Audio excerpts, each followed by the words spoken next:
Good morning, ladies and gentlemen. Welcome to the George W. Norris Legislative Chamber for the 32nd day of the 108th Legislature, first session. Our chaplain today is a guest of Senator Clemens, Pastor Joe Laughlin, Victory Church in Omaha, Nebraska. Please rise. Good morning. I'm blessed to be here today and open with this prayer. Lord, as this legislative session convenes, we acknowledge our need for wisdom.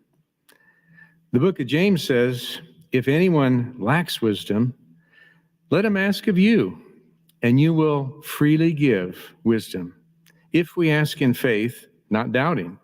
So today, Lord, we ask in faith for your wisdom. Your word says, the fear of the Lord is the beginning of wisdom. Another translation renders this verse, the fear of the Lord is the foundation of wisdom. So today, we humbly approach your throne room of grace and ask to receive your wisdom, the wisdom from above. Lord, you are the creator, and we are the created. Yet you have ordained human government for the good of man.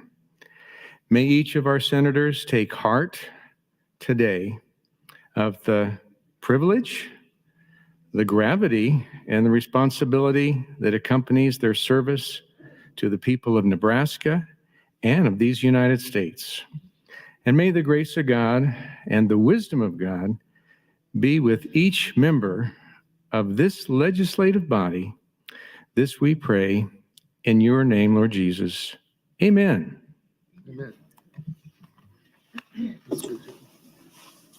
I recognize Speaker Arch for the Pledge of Allegiance. Please join me. I pledge allegiance to the flag of the United States of America and to the republic for which it stands, one nation under God, indivisible, with liberty and justice for all. Thank you. I call to order the 32nd day of the 108th Legislature, first session. Senators, please record your presence. Roll call.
Mr. Clerk, please record.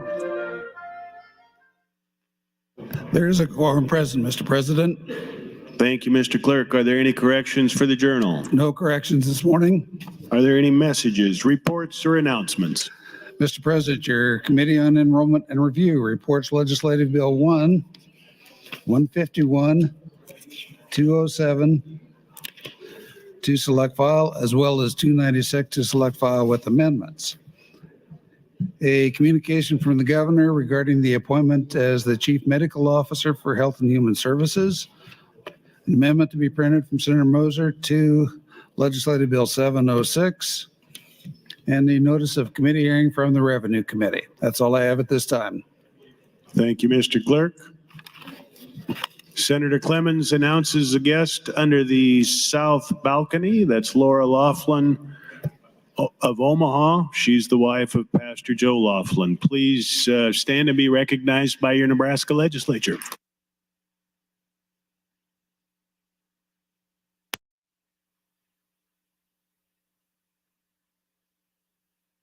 First item, Mr. Clerk. Mr. President, Legislative Bill 140, legislation introduced by Senator Brandt. It's a bill for inoculating the motor vehicle. We got a speaker's announcement. I'm sorry. Mr. Speaker, for an announcement.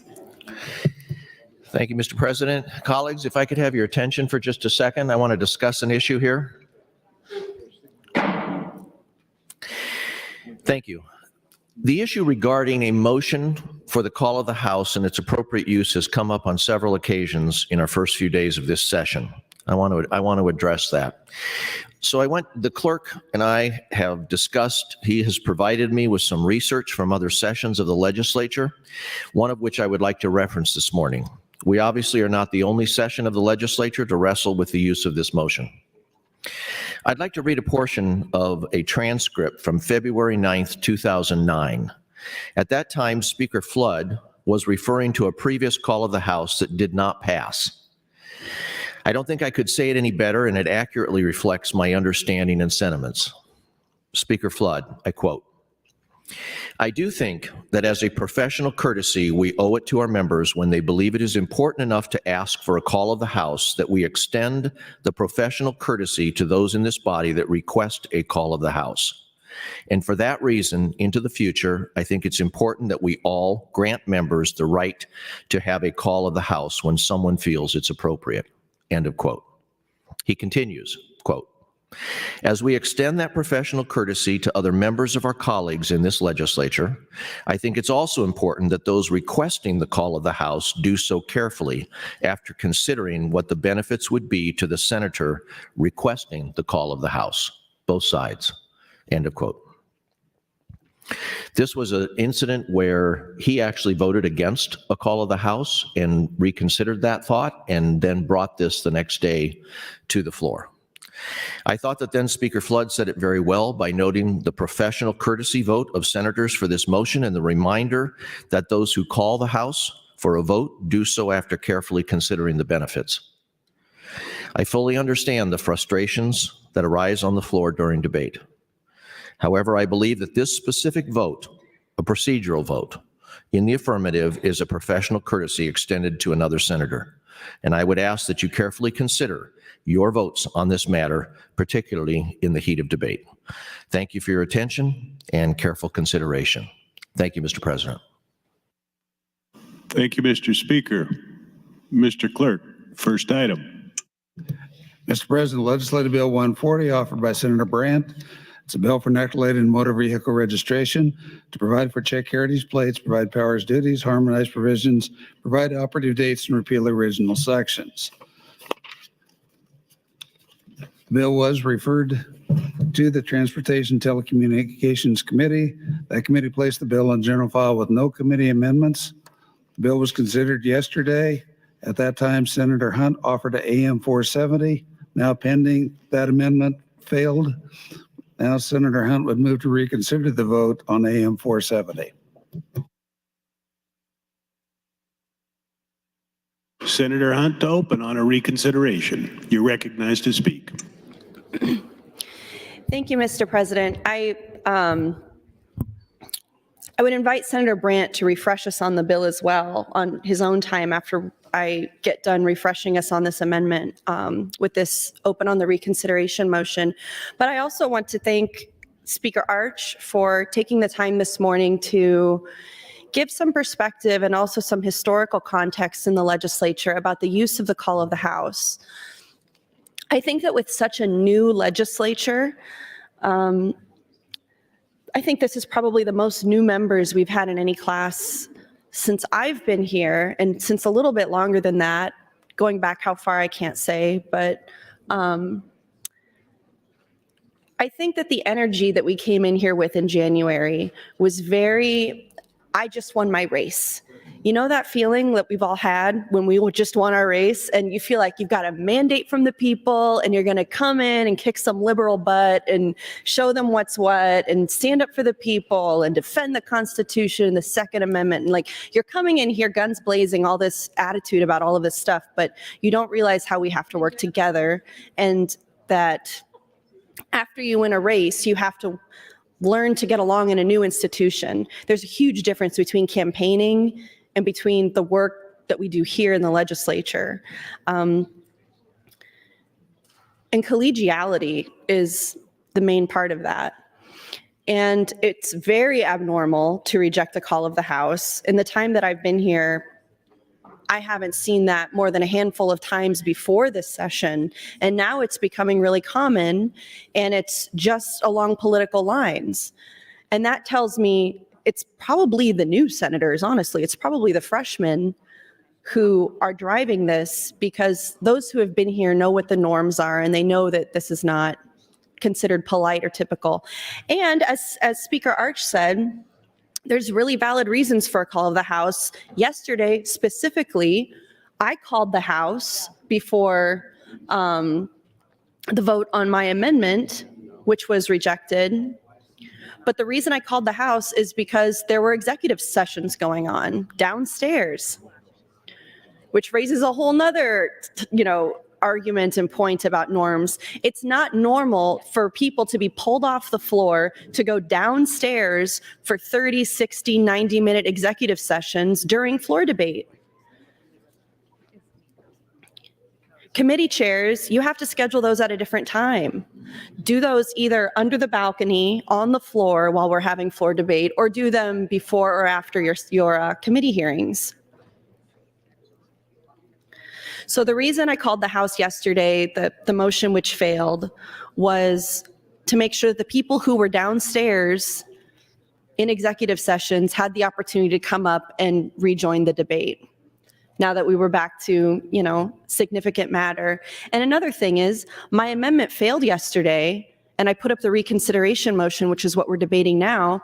My amendment failed, and then we would have gone right to a vote on LB 140, and the floor was half empty.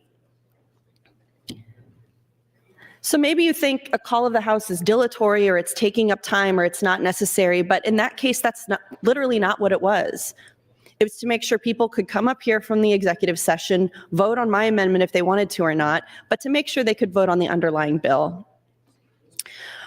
What my amendment, AM 470, I thought last night and this morning about if I actually wanted it to go to a vote, and I think so. I think we can have this go to a vote. I don't need to take, this to cloture or anything silly like that. But what this amendment does is it investigates the statute that we've opened up through LB 140, which is the statute dealing with specialty license plates in Nebraska. In Nebraska, we have over 50 specialty license plates that you can get on your car, ranging from things from breast cancer awareness to childhood cancer awareness to supporting box turtles to Native American cultural awareness to mountain lion conservation. The good life is outside, support the arts, support the troops. There's many ways to engage in political speech, basically through these license plates, to advertise our state as we drive around the country with these license plates. And many of these license plates are also connected to funds, so that when people buy one of these license plates and get it for their car, they're contributing to a fund that contributes to something else. For example, this supports the arts license plates. When you buy that, it goes into a fund that supports grant programs for local arts districts in many of your hometowns and cities that you represent. Also in this statute are is one very controversial license plate that many of you were here for the original debate for, the Choose Life license plates. Given that the legislature in 2023 in this legislature is likely to pass an abortion ban with the support of the majority of the members probably, I think that we need to strike the Choose Life license plate from the license plate statute because we will no longer be giving Nebraskans a choice. Today, the status quo is we have a 20-week ban. We have exceptions for maternal mortality, for medical emergencies, for rape, and for incest. And given the lay of the land in the United States after the fall of Roe versus Wade, I think that that's a pretty moderate, pretty rational law. It's a 20-week ban with exceptions. It says that we trust medical professionals in Nebraska and we trust physicians to use their best judgment. We're not asking them to make split-second decisions that could have them losing their license or getting fined or getting incarcerated just for using their best medical judgment, as we've seen happen in other states. And that's the status quo today. And that's what works for most Nebraskans, according to polling in Nebraska. Of course, this legislature is much more conservative, much more radical, and not based on conservative Republican political ideology, but based on Christian nationalist ideology, where you're really putting the party as your religion over the actual teachings of Christianity. And because of that, we're likely to overturn, not overturn, but to pass an abortion ban in Nebraska. And then we'll no longer have that 20-week ban. We'll have an effective abortion ban in Nebraska. So to put a Choose Life license plate on your car would no longer make sense. I would support an amendment that might be coming later to rename it to forced gestation, forced birth. But I think forced gestation is best because that's really what you're doing is you're putting Nebraska women in the same position as Pillen's pigs or as some of the cattle that some of you raise, as nothing but vessels to hold semen and gestate babies. And that's what most of you would like to have happen. So I would ask for your support on the reconsideration motion and your support on AM 470 to remove the Choose Life license plate bit from statute, given that we will no longer be giving Nebraskans the choice to choose life in Nebraska. Thank you, Mr. President. Thank you, Senator Hunt. Senator Michaela Cavanaugh, you're recognized to speak. Thank you, Mr. President. Good morning, colleagues. I would like to thank Senator Arch for his comments this morning about the call of the House. I think it is an important reminder. Senator Hunt already spoke about her reasons for calling the House. The floor was empty. I think that initially when she did a call of the House, it was like 6 votes for, 6 votes against. That's 12 people. That's not even a quorum. And we were going to a vote and it was over the lunch hour. And that call failed. So I did what I said I was going to do and do a second call of the House, and that call failed. And, you know, I considered just doing a series of calls of the House this morning, but decided I don't really feel like doing that because what's the point? Clearly, what's the point? But to Speaker Arch's comments this morning, there are 16 people in this body that owe Senator Hunt an apology. I doubt she's holding her breath for one, but they still owe her one. It's so disappointing. And last night, I was thinking a lot about this place, trying not to think about this place. And I was thinking about the first time that I ever really felt like ick. First time I ever really felt ick in this place. It was my freshman year. It was a late night. We were doing consent calendar, and it was final reading on consent calendar. And Speaker Scheer, and when we're in final reading, that's the same as the call of the House. You have to be in your seat. And Speaker Scheer hurried over to me to tell me that my bill that was on consent calendar on final reading was being pulled from the agenda. And it was like 2 bills down from 8, I don't even know, a large chunk of bills.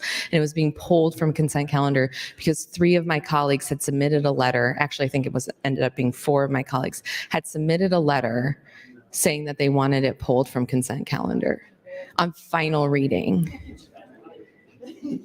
which is,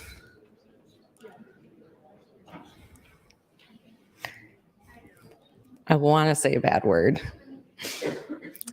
It's a poopy thing to do. It's a really, really like big emoji turd thing to do to a person and to not even tell the person.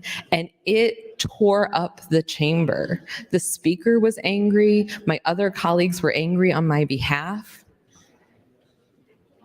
And Senator Dave Merman apologized on the microphone for it. And I've never forgotten that. I've never forgotten that Senator Merman apologized for doing that to me. And I've always appreciated that he made a huge mistake and he apologized publicly for it. And I honestly, Senator Merman, I question if you would do that today. After what happened yesterday, I questioned that. It sat with me last night. You asked for your colleagues' comments to be struck from the record because A, you didn't like what we were saying, and B, you didn't even know what I was talking about because I wasn't talking about the prayer that you had made that morning. We've gotten lazy in our meanness. We have become lazy in our meanness. Just because it is me or Senator Hunt standing here, you've decided that it is okay to be rude. And it is not okay to be rude. I also spent a lot of time reflecting on the fact that today is the start of Lent and what that means for me as a Catholic and the sacrifices that were made and the sacrifices that we're supposed to honor as Catholics or Christians during this time period. And I just hope that others in this body who go to their religious studies and their Bible studies will take the same care to give the consideration to your actions and stop acting like this is a game, because it's not. It's not a game. Your rudeness matters. Your grace matters. Your compassion and kindness means something. And when you are devoid of those things, it means something as well. That's Thank your you. time, Senator. Mr. Clerk, for an announcement. Thank you, Mr. President. Just an announcement that the General Affairs Committee will meet under the north balcony for an executive session on Friday at 9:30 a.m. Thank you, Mr. Clerk. Senator Hardin has some guests in the north balcony, 4 student seniors and 1 teacher from Kimball High School, Kimball, Nebraska. Please stand and be recognized by your Nebraska Legislature.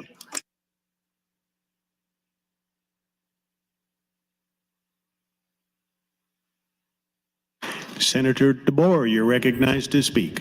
Thank you, Mr. President. Good morning, colleagues. Today I wanted to, since we're taking the time to talk about the call of the House votes, I just wanted to put in my 2 cents about why I vote for the call of the House. And I really thank Senator Arch for his comments this morning.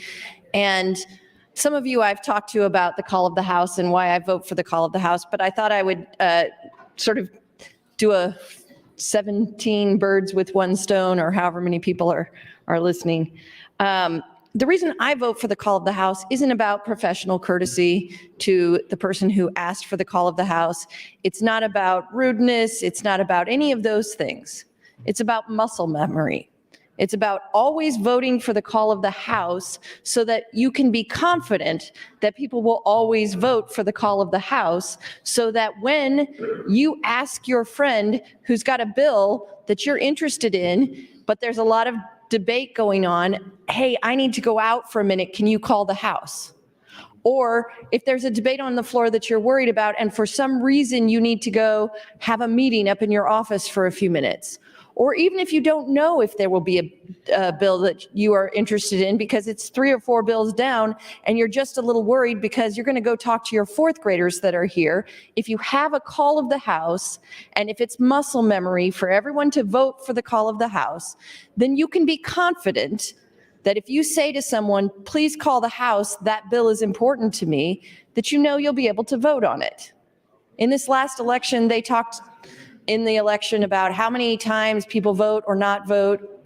You missed a whole lot of votes. Oh, terrible you. Well, some of that is because you're having meetings, as you know, maybe with someone outside of the body just for a minute, and then you miss the vote. So having a call of the House, having the confidence to know that as muscle memory, everyone's going to vote for the call of the House so that as a courtesy to all of us, to every one of you who may want to be able to walk off the floor for a few minutes and maybe get a piece of information that somebody has about a bill that's coming up. That's why I vote for the call of the House. I vote for the call of the House for insurance for all of us that we can go do the work that we need to do if we need to step off the floor. So it's really important to me that I always vote for the call of the House, and that I would hope my colleagues would as well, so that it's a courtesy to me if I walk off the floor, or to whoever if they walk off the floor. So that's the reason that I vote for it. And that's why I will continue to vote for it, even if I really, really don't want to, even if it's against my interest to have more people come back. I think that democracy says we can handle having everyone in here. We can handle having everyone vote, and therefore calling the House so that everyone gets the opportunity to vote. These people are all elected. They're all elected by their voters. Those voices are silenced if we do not call the House, because then they can't come in and vote for that. So to me, it's just really important to know that we're always going to have the insurance of doing that, so that we don't silence voters in other districts, even if we disagree with them. And so that we have the ability to go out and do whatever it is we need to do for a minute, even if it's execing under the balcony, even if it's execing in the other part of the, there used to be a room back there, I guess it's under construction now, but in some other room where we might be execing, so that we all have the opportunity to vote and those voices aren't silenced, and so that we have the confidence to be able to leave if we need to for a few minutes. Anyway, sorry to take so long. Thank you so much, Mr. President. Thank you, Senator. Senator John Kavanaugh, you're recognized to speak. Thank you, Mr. President. Well, I guess I'm going to diverge from the current remarks. I do always vote in favor of the call of the House as well. I just think that it's, you call the House so everybody can be here to hear what's going on or to vote. So it doesn't seem like that big of an ask to vote for it. But I rise first in favor of the motion to reconsider, and partly because I voted for this amendment the first time, and now that I'm thinking about it, I don't think I'm sorry, Senator Hunt, I don't think I like this amendment. I wonder if you would entertain just a change. I'm not going to ask you a question. I'm just going to, this is a, what do you call it, hypothetical. Would you just consider an amendment that changes the name of the license plate but leaves it in place? That's my thought. That's what I think would maybe be more appropriate than eliminate. Oh, I apologize. I missed you say it. But anyway, so I rise in recognition of the fact today is February 22nd. It marks the birthday of 2 great Americans.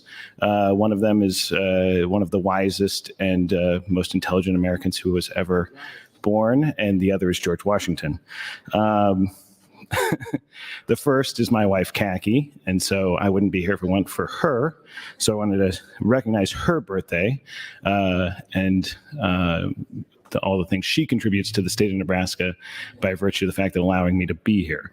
But anyway, it's also President George Washington's birthday, which we observe President's Day on Monday. We had a conversation where George Washington came up yesterday as well, and it made me think, and so I thought it would be appropriate on George Washington's birthday to read an excerpt from his farewell address. And this is a portion that goes, they serve to organize faction, to give it an artificial and extraordinary force to put in place of the delegated will of the nation to the will of a party, often a small but artful and enterprising minority of the community, and according to the alternative triumphs of different parties, to make the public administration the mirror of the ill-concerted and incongruous projects of faction, rather than the organ of consistent and wholesome plans digested by common counsel and modified by mutual interests. However, combinations of associations of the above description may now and then answer popular ends. They are likely, in the course of time and things, to become potent engines by which cunning, ambitious, and unprincipled men will be enabled to subvert the power of the people and to usurp for themselves the reins of government, destroying afterwards the very engines which have lifted them to unjust dominion.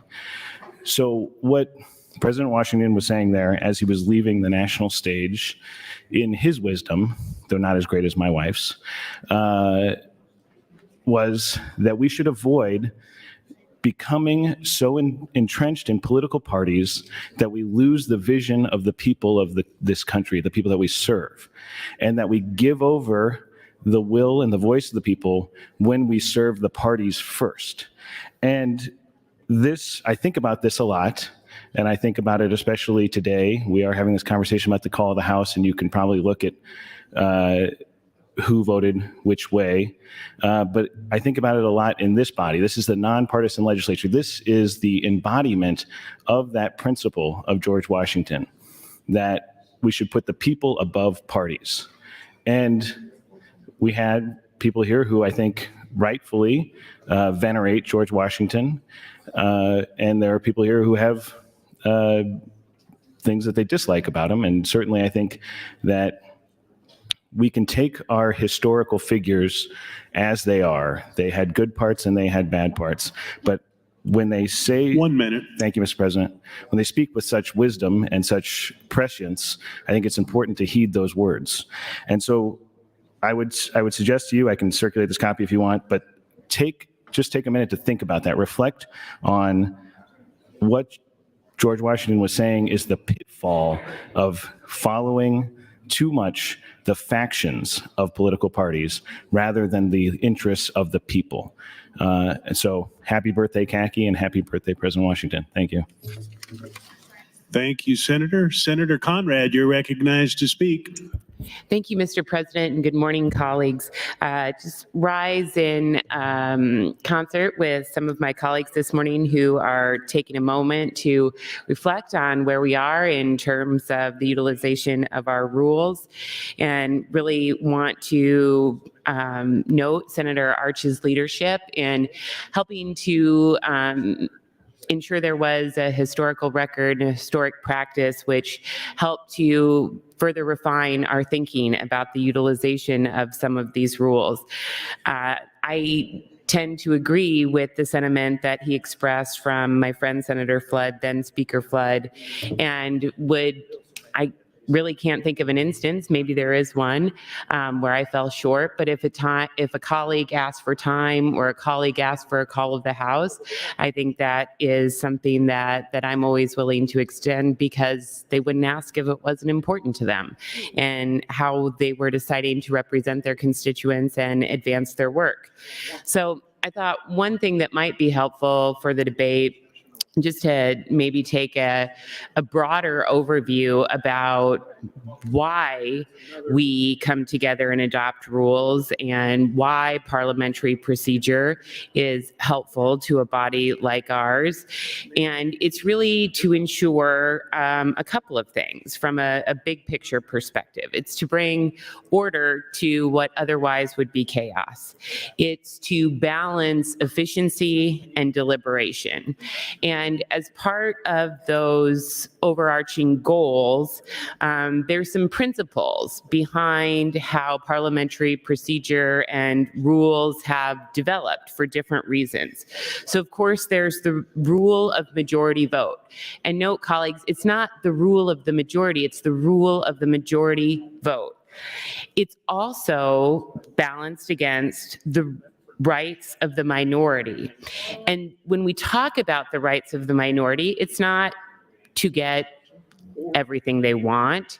It's not to put the rights of the minority, whether that be a political minority, gender, race, geography, rural, urban, what have you.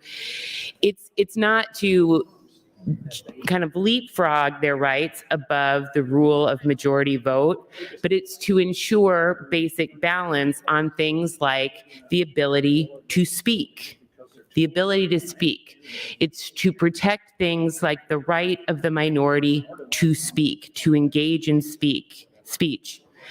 Additionally, parliamentary procedure rules, as they've been developed, help to also protect not just majority vote, minority rights, but individual member rights.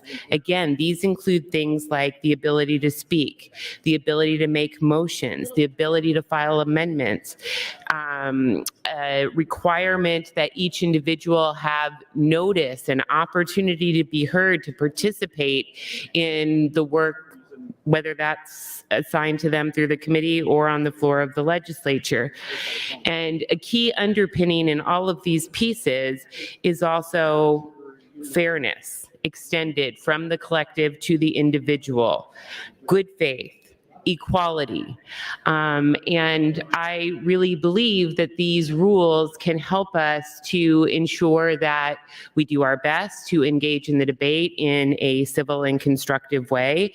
And when perhaps our passions get the best of us, they kind of help to rebalance the tenor and tone of the debate. And of course, our passions get the best of us from time to time. We're all passionate people about our work, and that's why we work so hard to get here, and we work so hard when we are here. Thank you, Mr. President.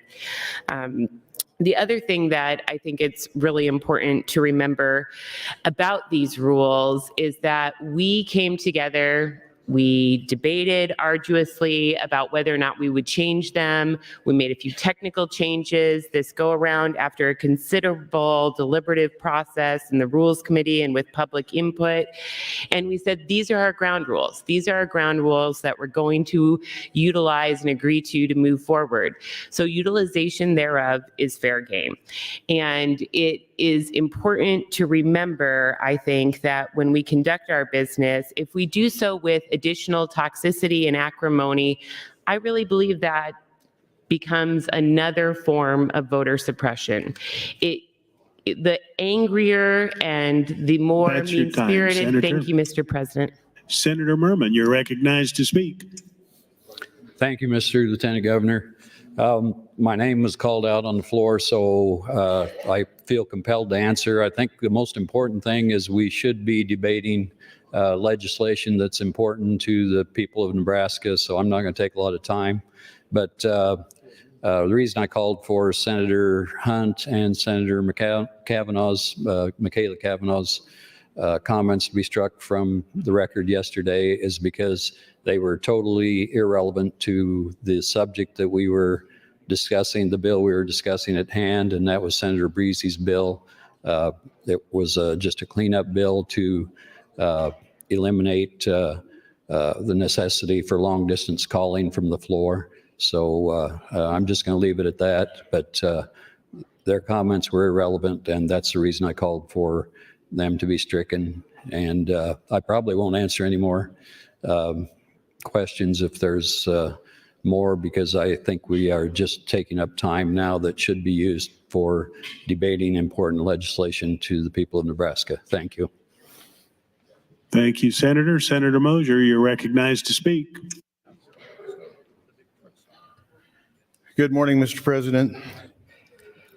Good morning, Nebraska. Good morning, colleagues.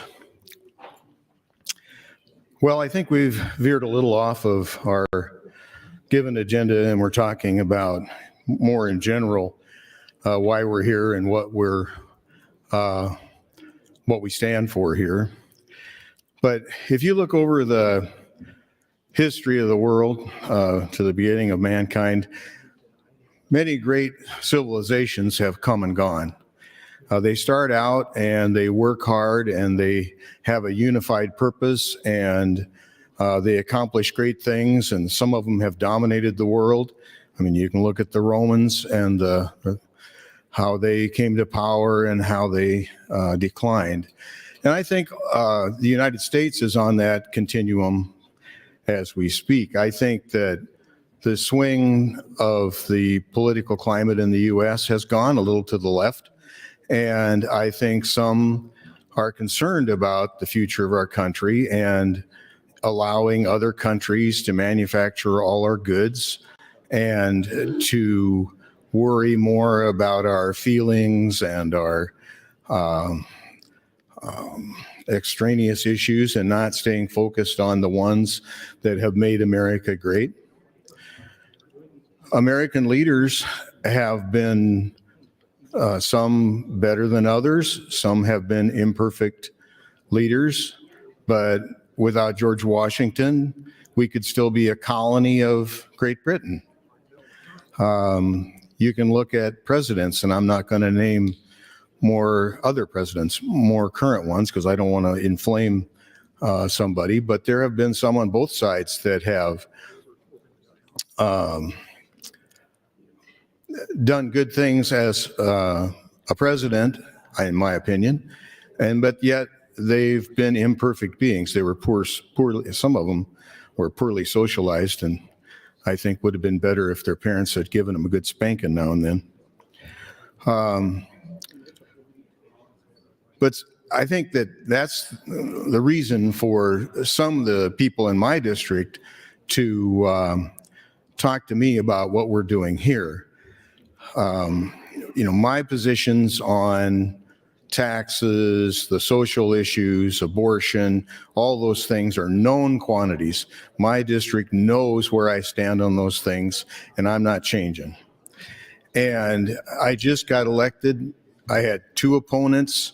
One of them is a really sharp farmer who's got a master's degree, and another one is a member of another party who was on the school board, is very popular, and I got 80% of the vote. And I'm not saying, I think those guys are equal to me or better than me in some respects, but I think my stand on the issues reflects my district, and that's why I vote the way I do. And I voted against the call of the House because I didn't think that the call of the House was asked for a legitimate purpose. We've been gaming this process here the last few weeks, trying to avoid getting to bills that some of the members are scared to death of. And I think there's a saying, I don't know who said it, but the cowards die 1,000 deaths, the brave die but once. If you've got bills that you don't like, don't do dilatory motions and try to stall the progress, because that's going to take time from all the bills, the ones that others may like that I don't like. We need to get to as many bills as we can. And calling for the House twice in a row, I don't think was courteous. Calling for roll call votes on nominations when it was evident the votes were there, that was not courteous. And so on one hand, you can say a call of the House no vote is not courteous, but I think that trend has already been set by prior actions. So going forward, I'll try to have an open mind, and I appreciate Senator Hunt's explanation of why she called the House. Maybe I would have considered my vote and offered it in a different way if I would have known that.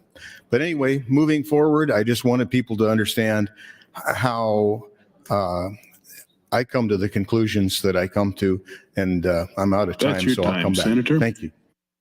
Thank you, Senator Mosier. Senator Hunt, you're recognized to speak. Thank you, Mr. President. I'm a discourteous coward to hear Senator Moser tell it. But he made the argument himself why we should accept calls of the House. He says, if I had known her reasons, maybe I would have voted for it.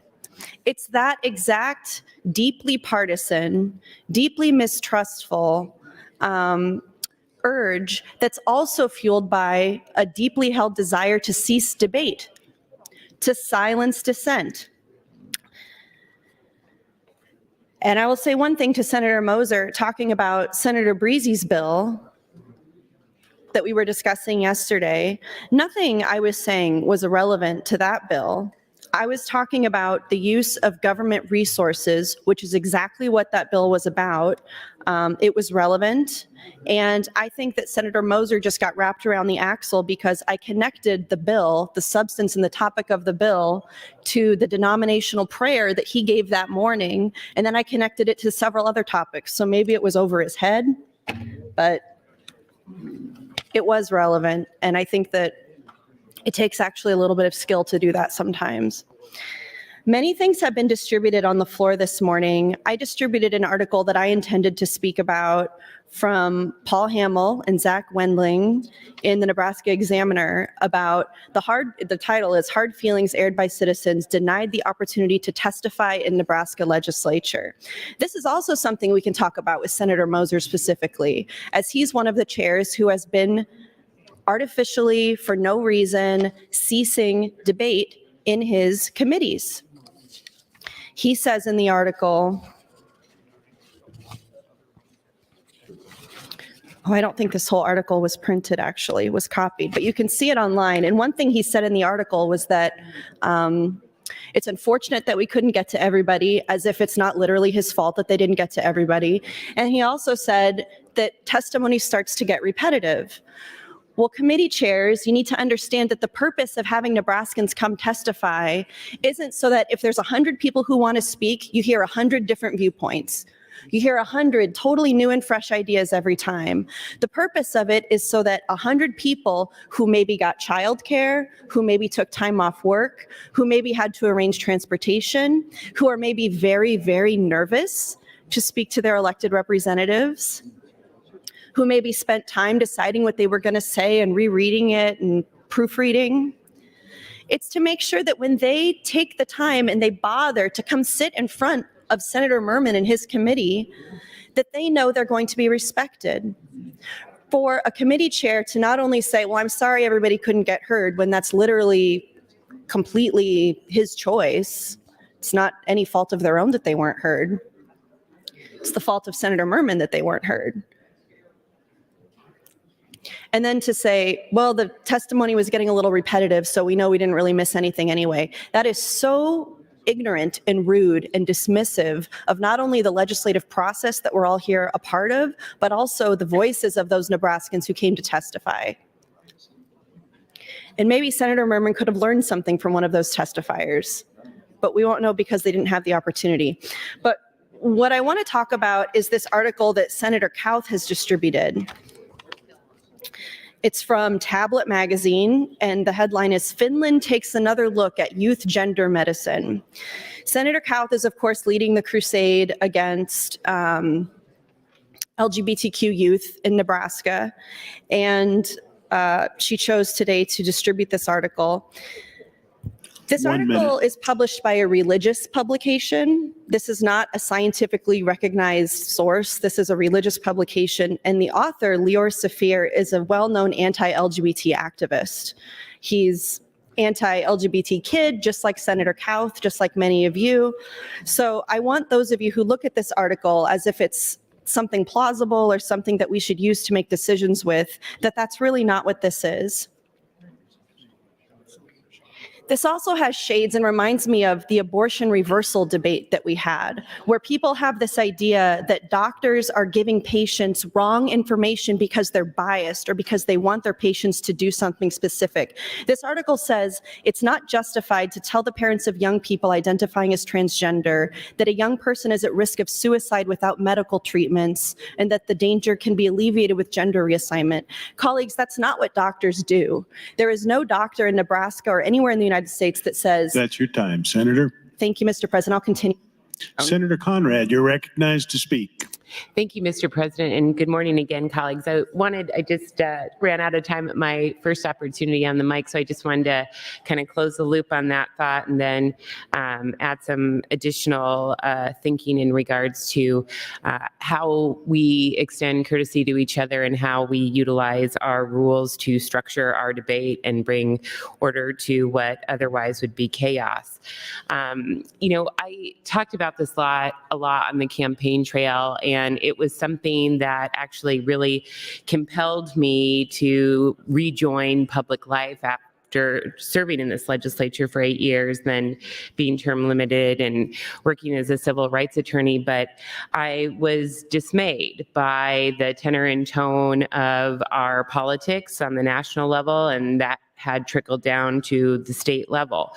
And I was deeply concerned about the future of our state and of this proud institution. And I thought, I've never been a person content to shake my fist at the clouds or wring my hands when I knew that there was perhaps more that I could do to try and make a positive difference. And I'm so honored that I have an opportunity to try and do that, because the more headlines that are out there about these hot button issues that I know are important to members and perhaps constituents in each of our districts, it doesn't really help to paint the picture about where most Nebraskans are in terms of their daily life. The Nebraskans I talk to, Republican, Democrat, Independent, Libertarian, they want this body to reset and to refocus on doing the will of the people, on key kitchen table issues that impact their lives, that help to address workforce, that help to move our economy forward. Things like education and, yes, taxes and childcare and healthcare and housing.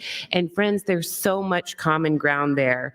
There's so much consensus there. And there's so many exciting opportunities on those issues, particularly this year when we have resources, that it would be, I think, a travesty to spend so much of our time and attention on these very divisive issues that not only divide this body, but our state, and perpetuate the toxicity in our politics, and show Nebraskans that we don't have the political will or leadership to heed their call when they want us to focus on these common ground issues to help move our state forward that affect their lives. And to my friend Senator Merman and to Senator Moser, here's the thing. As individual members, there is no motion to strike because you don't get to decide. You don't get veto power over what another member brings to the debate. And you don't get veto power as to what is recorded in the official record or the transcript. To Senator Moser, if he does not find the debate to resonate with him, or he's not going to be open-minded on issues before the legislature, that's fine. That's up to him how he chooses to engage in his service. However, he doesn't get to make that call for other members, many who are listening to debate, many who are taking notes on the procedure and the process. It's up to each of us as individuals to decide what's right for us in terms of utilization of the rules, in terms of whether or not we engage or listen to debate, in whether or not we bring an open heart, or, thank you, Mr. President, or an open mind to our work here, or if we wall ourselves off from new information or new ideas or different perspectives. And again, Mr. President, those different ideas actually should not be something that we should silence and shun, but it should be something we embrace because it makes the work better. It makes the policy better. It makes the deliberation richer. It allows us opportunities to find that common ground, to work together to strengthen our bills and this institution moving forward together instead of a divisive manner in substantive issues or strategic decisions utilizing the rules. I think it would be very sad if every senator came in here with their mind made up on every bill before they heard from the second house, before they heard from their colleagues, before they had feedback from other stakeholders. Thank you, Mr. President. Senator Moser, you're recognized to speak. Thank you, Mr. President. So I wanted to continue along the lines of where I ran out of time previously, and I'm not specifically talking about any senator here. So, but just in general, as our country kind of drifts from the founding fathers' values, and we get more into social issues and less into manufacturing and taking care of our security and the things that I think we need to be doing, we've lost a focus on our Christian values. And to me, that's important to me. And it's important to our country, I think. I think it's what brought us as far as we've gotten. Because when we stand up on the floor here, and I'm not talking about any current senators, but we ridicule religion and ridicule our country, we're causing concern in our constituents. You know, we're all responsible for what we say, what we believe. And if we inflame people to storm the Capitol and then what people wind up dying, that's not right. I'll agree with that. But we can say things here that inflame our supporters, and then they come to hearings and grab the microphone and start talking, or they start throwing stuff. We need to be civil in everything we do, but without values, you know, why do we exist? It shouldn't be surprising that we have more problem with crime, and where someone may want to commit suicide, and instead of doing themselves in, they'll go somewhere where there are a lot of people and they'll do in 40 people because, you know, they don't believe in God. They don't think they're going to have any judgment. They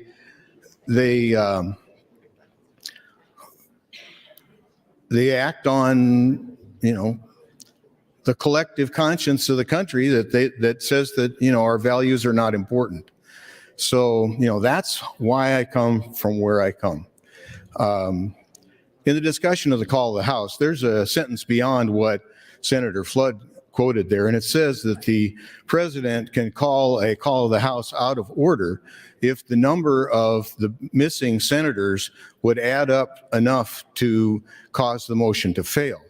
And I haven't ever seen that used, but when we're using calls of the House and roll call votes to stall, and you shouldn't be surprised when you don't get a vote for the call of the House. You can't expect courtesy from one side if you don't extend it from your side. Thank you. Thank you, Senator. Senators Brewer and Frederickson announced the following guests in the North Balcony. Members from the Nebraska Early Childhood Collaborative Prevent Ambassadors. It's a statewide program. Please stand and be recognized by your Nebraska Legislature.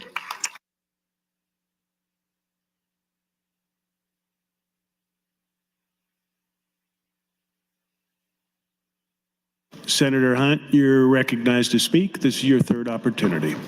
Thank you, Mr. President. Senator Moser talked about partisanship and division in this country and getting away from our Christian values and how this leads to things like the January 6th insurrection. And first, when he talks about our Christian values, he should speak for himself because, you know, I was raised Catholic. I was raised, you know, going to church on Ash Wednesday, as I've seen many of you have done today. But we don't get our values from religion. If you need religion to have values and to treat people like a good person, then I think you need to examine that a little bit more. And also, bringing up January 6th as an example of the culmination of the partisanship and division in this country, that's definitely an important symbol of that Christian nationalism that I'm talking about and the Christian supremacy that is underlying this country and this legislature specifically. But it's misleading to focus on that one event. It's not that Christian nationalism doesn't pose a threat to democracy, because it does. It's not that January 6th couldn't happen again, because it might. It's that when we focus on these things, it pulls the focus away from the chipping away and the daily focus on recognizing Christian nationalism in its less violent manifestations, and calling it out when we see it. That could be public funding of religious schools in the name of equality. It could be non-discrimination principles abandoned in deference to religious objectors who say, well, I have a religious objection to that, so all you need to do is gesture at the religious objection and you're basically exempt from every other law that people have to follow. Social policy turned to serve Christian doctrine.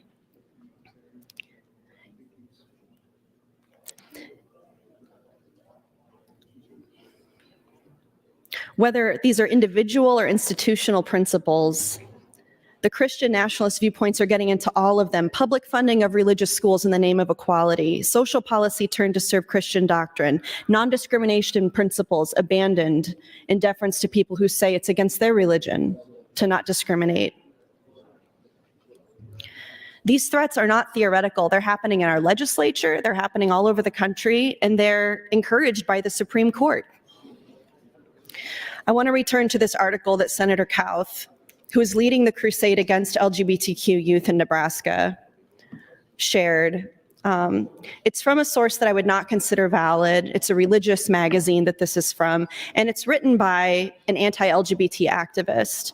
And the article kind of says that it's not justified to tell people who are identifying as transgender that they're at the risk of suicide unless they get medical treatment, that the suicide thing has become too pronounced in the, quote, trans conversation, unquote, which trans people have always existed. And so I don't know why this is the hobby horse. This is the obsession of the far right now.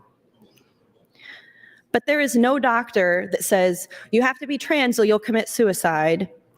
You're going to be depressed unless you're trans. That doesn't happen. And this has the satanic panic, boogeyman, crotch watch shades of the same thing that we were debating with the abortion reversal debate. It's this fear based on nothing that there are doctors in Nebraska saying to patients, well, if you don't get an abortion, sorry, you have to. No doctor is talking this way. In the abortion reversal debate, we were saying, well, what happens if a patient comes in after she's taken the first pill in an abortion, medication abortion regimen and changes her mind? Well, that doctor would care for that pregnancy. The doctor wouldn't say, oh, no, you have to have an abortion. I thirst for abortions. There's no one doing this. Just like there's no doctors saying, oh, I can't wait to make a whole bunch of trans kids. Nobody wants this. It's about providing care, the standard of care, and using best practices according to medical consensus. And that's not what this article reflects. It reflects Senator Kauth's bigoted personal view, but it's nothing that we should be basing policy on. Just like Senator Moser's personal Christian views is nothing we should be basing policy on. Thank you, Mr. President. Thank you, Senator. Senator Hunt, you're recognized to close on the reconsider.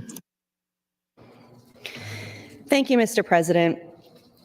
Many things get distributed on the floor, and I think it's courteous of people distributing things, if they can't get around and speak to everybody about what it is they're sharing, that they take a little bit of time to talk about it. In my time in the legislature, that's been typical, is when you share something, you put on your light and you explain its relevance to the current debate or the policy at hand. One thing that I shared here is this article from the Nebraska Examiner, and the headline is, Hard Feelings Aired by Citizens Denied the Opportunity to Testify in the Nebraska Legislature.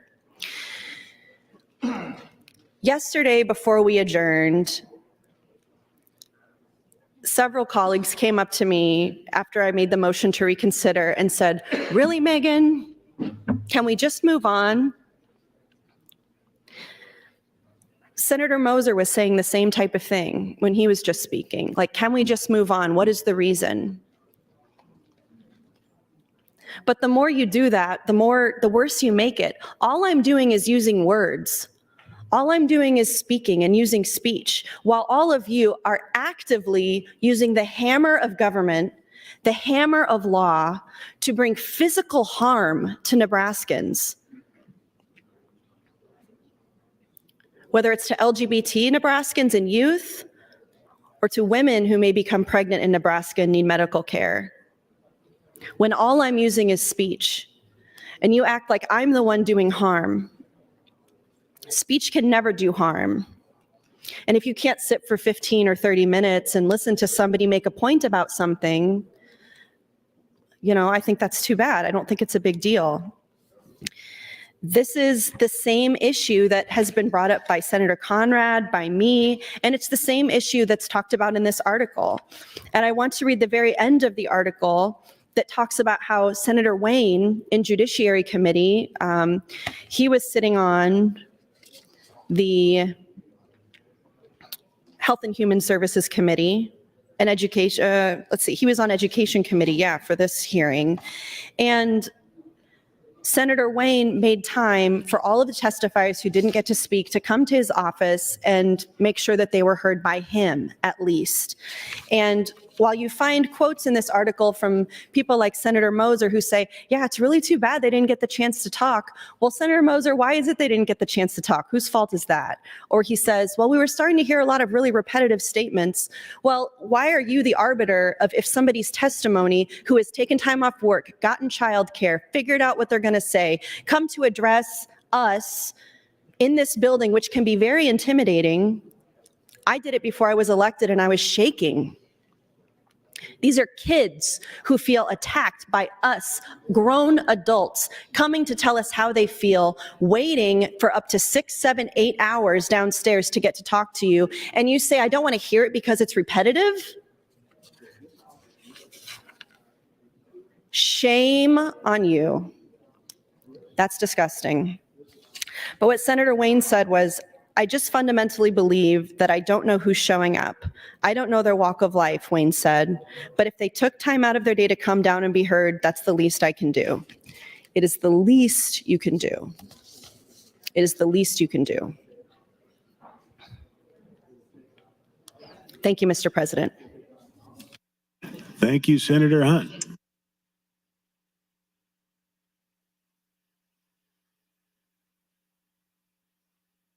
The question is the motion to reconsider. All those in favor vote aye. All those opposed, request for the call of the House. Mr. Clerk. All those in favor vote aye. All those opposed vote nay.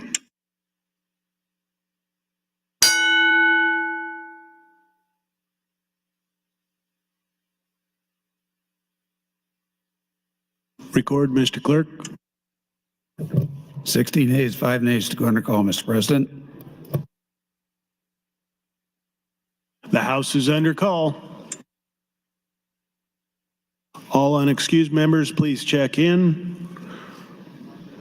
All unauthorized personnel, please leave the floor. The House is under call.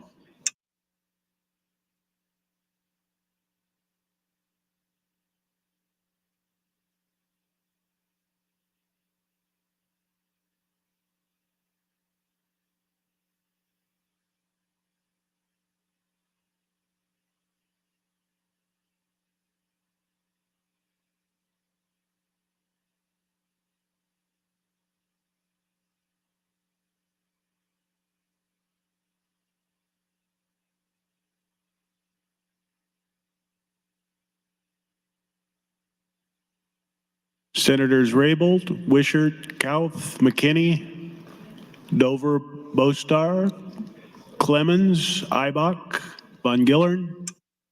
Your light.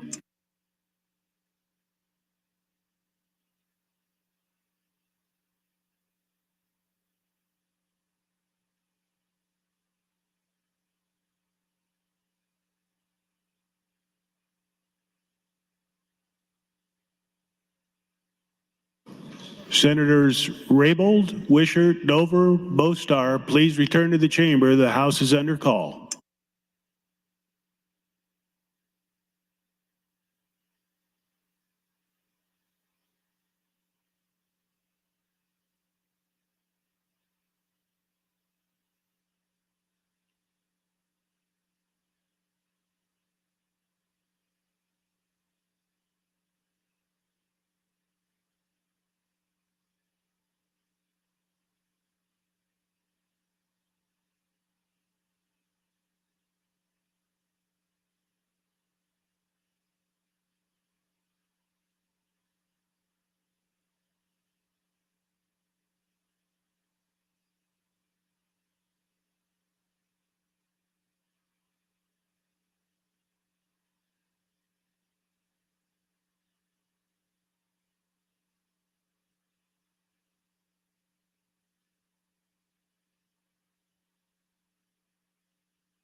Senator Wishart, please return to the chamber. The House is under call.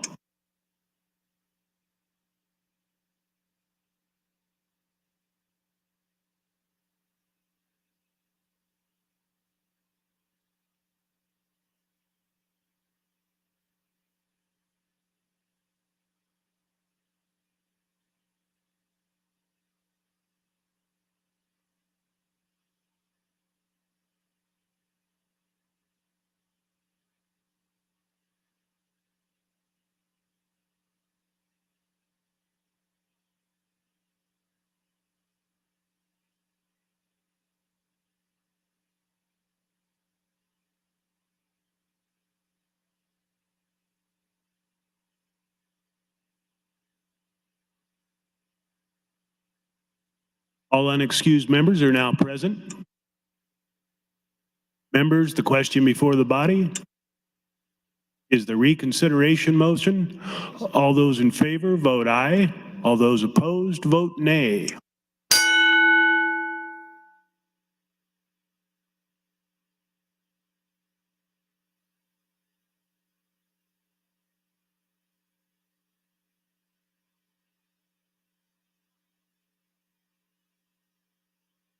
Mr. Clerk, please record. 13 ayes, 31 nays on the motion to reconsider, Mr. President. The motion fails.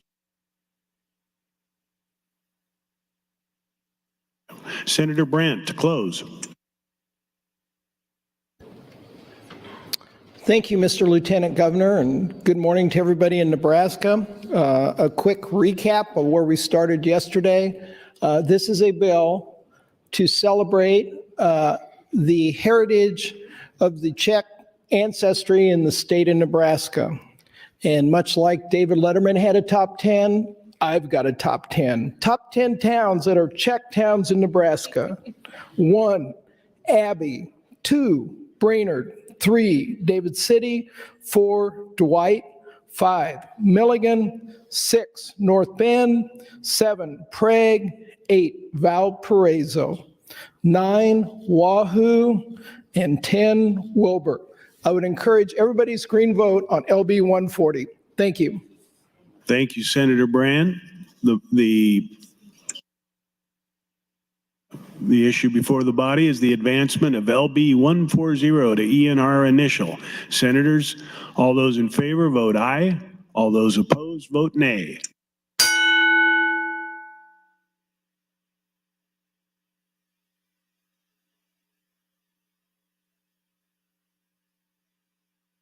Mr. Clerk, please record.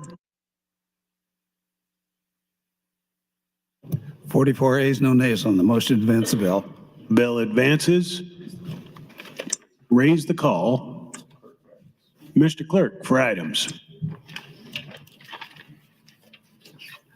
Thank you, Mr. President. Your Committee on Agriculture, whose chairperson is Senator Halloran, reports Legislative Bill 321 to general file with amendments. LB 442, also to general file with amendments. Your Committee on Judiciary reports Legislative Bill 30 to general file. LB 59 to general file, 260 to general file, 436 to general file. Committee on Judiciary reports Legislative Bill 27 to general file with amendments, as well as Legislative Bill 314. New resolutions, LR 42, 43, 44, and 45, all pertaining to Statehood Day, introduced by Senator Arch. New resolution LR 46 by Senator Jacobson congratulates the Thomas County Airport for being the 2022 Airport of the Year. Amendments to be printed, Senator Frederickson to 179, 315, and 626, all to be printed in the Journal. Priority Bill designation, Senator Halloran. Legislative Bill 195, notice of committee hearing from the Judiciary Committee. That's all I have at this time. Next item, Mr. Clerk. Mr. President, next bill, Legislative Bill 247, offered by Senator Lippincott. It's a bill for an act relating to motor vehicles to change provision relating to the issuance of certificates of title for certain motor vehicles and repeal the original section. Bill was introduced on January 10th of this year. Was referred to the Transportation Telecommunications Committee, placed on general file with no committee amendments. Senator Lippincott, you're recognized to open. Thank you, Mr. President. LB 247 was introduced on behalf of the Nebraska Association of County Officials. In 2009, the legislature transferred the responsibility for issuing motor vehicle titles from the county clerk to the county treasurer. However, Statute 281 was not introduced in the bill. This section states when a forfeited motor vehicle is sold, the court order shall authorize the county clerk to issue a title to the purchaser. LB 247 changes clerk to treasurer, as county clerks are no longer responsible for issuing motor vehicle titles. Last year, Senator Kurt Friesen introduced LB 748 to make this change, and the committee advanced the bill 8-0, but it ran out of time to pass it on the floor. LB 247 received no opposition testimony. Thank you, Mr. President, and I ask for your green vote. Thank you, Senator Lippincott. Senator Conrad, you're recognized to speak.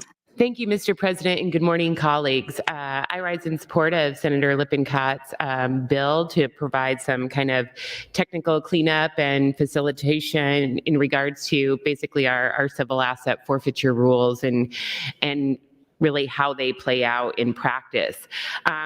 I wanted to just make a note for the record in regards to this legislation to kind of forecast and foreshadow some really important critical debates that will be before the legislature this year. And this vehicle, no pun intended perhaps, or pun intended perhaps, seemed like a good opportunity just to kind of lift those up. But years ago, I had the opportunity to work in perhaps one of the most diverse political coalitions I've ever been a part of to address civil asset forfeiture. Senator Tommy Garrett, Senator Laura Epke, a whole host of senators and stakeholders across the political spectrum, from the NRA to the NAACP and everybody in between, came together to craft one of the strongest reforms to civil asset forfeiture in the country right here in Nebraska. And it was, I think, not only an important effort in regards to that specific issue, but what it helps to remind us about is how much actually there is common ground and consensus across the political spectrum when it comes to smart justice reform. And we really need to look at that history. We really need to remember those lessons, and we really need to dig in together to figure out how to replicate that model moving forward when we're going to be faced with major decisions coming out of Senator Lippincott's committee and the Appropriations Committee in regards to one of the largest and most complex earmarks in state government history in terms of building a massive new prison that won't even address our acute and significant prison overcrowding, mass incarceration, and racial injustice problem. And the host of thoughtful proposals that are working their way through the Judiciary Committee kind of in tandem, and other committees related to smart justice reform. So I was thinking about civil asset forfeiture reform and how that came together in such a powerful and effective way when I was looking at the debate and looking at Senator Lippincott's bill. And I think it's really critical that we all look deeply at those lessons as we prepare for our future deliberations and taking up these key issues regarding mass incarceration and racial injustice in Nebraska.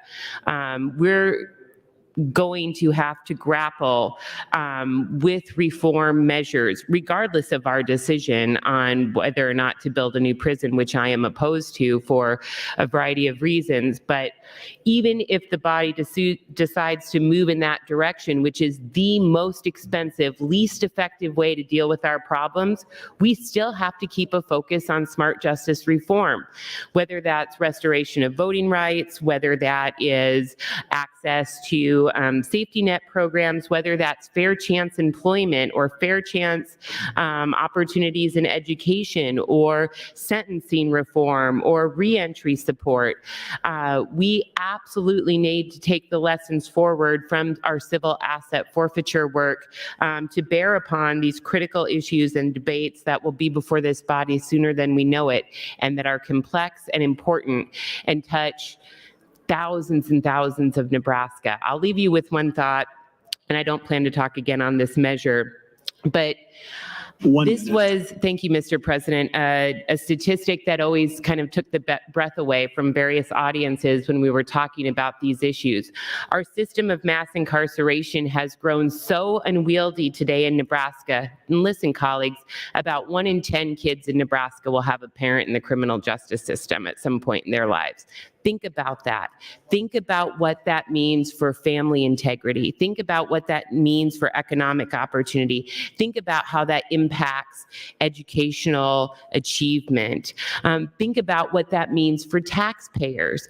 If we continue down the path of the status quo, it undermines our shared public safety goals, it tears apart our families, and it's the most expensive burden on the taxpayer, really on compared to any other aspect of our state budget. Thank you, Mr. President. Thank you, Senator. Senator Michaela Cavanaugh, you're recognized to speak. Thank you, Mr. President, colleagues. I appreciate that the last call of the House had 16 votes, much improved. Still has 5 people voting against a call of the House, and what it signals to me is that these 5 people don't want to be collegial. So I had yesterday, after the failures of the calls of the House, I was genuinely upset. But, you know, holding on to things like that's not healthy, so move forward. And I thought, we'll see how this goes. And I'm disappointed in looking at this at who actively voted against the call of the House after everything we talked about this morning. And I had the calls of the House from yesterday, and I started looking at senators' bills that had voted against it. And I thought, and again, keep in mind, I have nothing to lose. Like, nothing of mine is going to pass in this body. Nothing of mine is even going to come out of committees in this body. So I'm a free agent beyond all free agents. So I can do uncollegial things, and it doesn't really matter. And I thought, well, if we're going to be uncollegial, then, you know, last week I had those amendments that were just strike the enacting clause. And that was like a nice warning. And I thought, well, I'm going to put together a list of bills, and I'm going to put an IPP motion, definitely postpone motion on these bills of people that vote against the call of the House. And then I thought this morning, you know what, let's not do that. Let's try and let things get back into a better place and see how it goes. And Senator Lippincott, I'm just so disappointed. But I had a colleague once tell me, when people show you who they are, believe them. So thank you for showing me who you are. I believe you. And I now know how to work with you moving forward, which is probably not at all. Thank you. I yield the remainder of my time. Senator Lippincott waives closing. The question is the advancement of LB 247 to ENR initial. All those senators in favor vote aye. All opposed vote nay.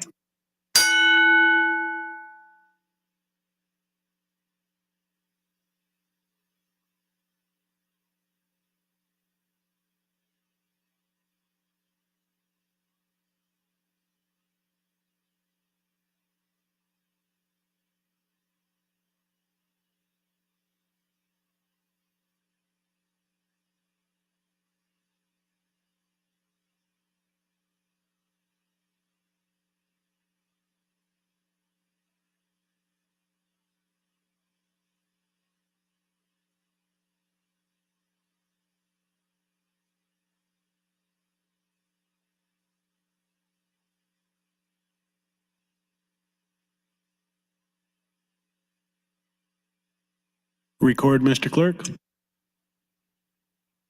35 ayes, no nays on the motion to advance the bill. The bill advances. Mr. Clerk, next item.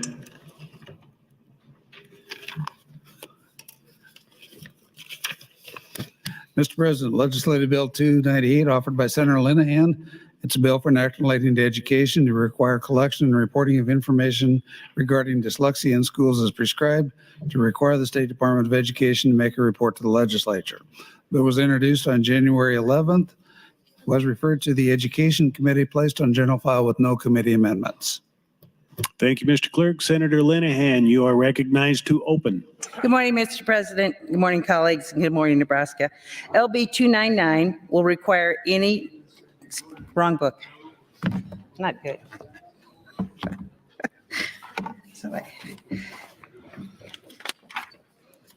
LB 298, which is the one on the board, will bolster existing law by requiring every school district to report information relating to dyslexia to the State Department of Education.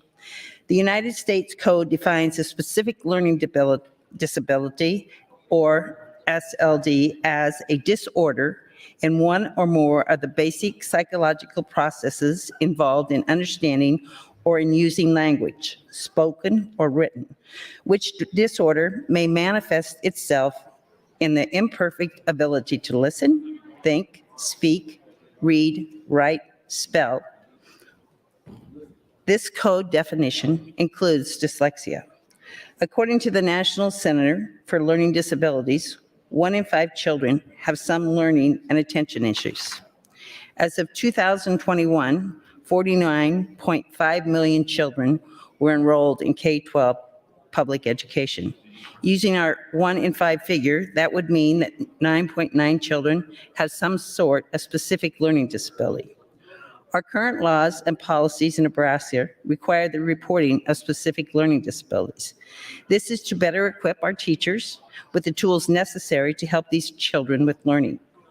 For example, Title 92, Chapter 51, Section 604 states, the multidisciplinary evaluation team shall prepare a written report of the results of the specific learning disability evaluation, and that report shall contain a statement about whether the child has a specific learning disability.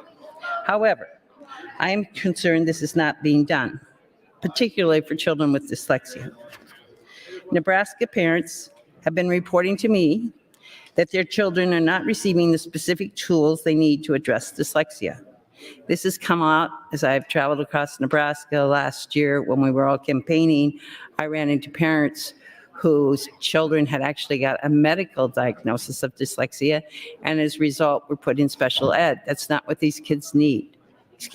These children, these students need specific help with reading.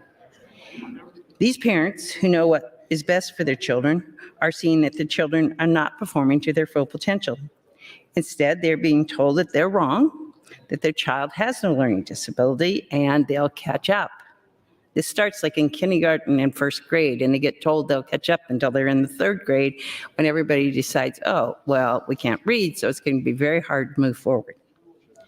These are the kids that end up trying to not go to school. Because if you're in the 5th and 6th and 7th grade and you can't read, school's not very fun. LB 298, which will require each school district to report the number of students tested for dyslexia, the number of students exhibiting symptoms, and the number of students diagnosed with dyslexia, who, as a result, are receiving the care they need. Not put in special ed, but actually there are several programs that help children with dyslexia. It's kind of like phonics on steroids, and it works. And the sooner it starts, the better. Senator Pansy Brooks, who was here, left a year ago, and I worked very hard on this bill. My first 2 years I was here to get this put in legislation. She had a family member, I have family members that have experienced this. And it is more than irritating to run into families today, 4 years later, who are still not getting the help they need and are being told by schools that they should just wait and see.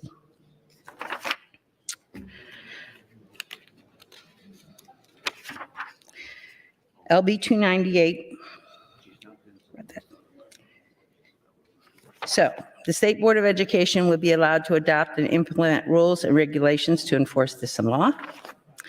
The bill came out of Education Committee 8-0. Supporters included the Department of Ed. With that, thank you, and I'd ask for your green vote. Thank you, Senator Linehan. Senator Blood, you are recognized to speak. Thank you, Mr. President. Fellow Senators, friends all, I actually stand in support of LB 298, but I would ask that Senator Linehan yield to a question for some clarification. Senator Linehan, will you yield to a question? Most certainly. Thank you, Senator Linehan. Senator, I agree with everything that you just said. Just put that out there right away. So this is a friendly question. So can you talk a little bit about the fiscal note? So if I read it correctly, NDEE is going to be required to, or at least they say in their fiscal note, one full-time employee at $129,000. I'm assuming that also adds in the benefits that they think that's going to cost for that particular employee. Is this something that is going to be part of their budget? Do they have room in their budget for this? Or what are the circumstances when it comes to this mandate that we're going to ask them to do? I think that as you well know, Senator Blood, we pass bills that have A bills, and then we have to wait for the budget to come to the floor, and we have to see how much funding is available, if any, for the floor. And then we have to all decide what is a priority. So again, for clarification, this is not necessarily something that they have in their budget now, but a mandate that we're passing down to them, and it will be the expectation that hopefully we fund this when we do approve the budget. Is that correct?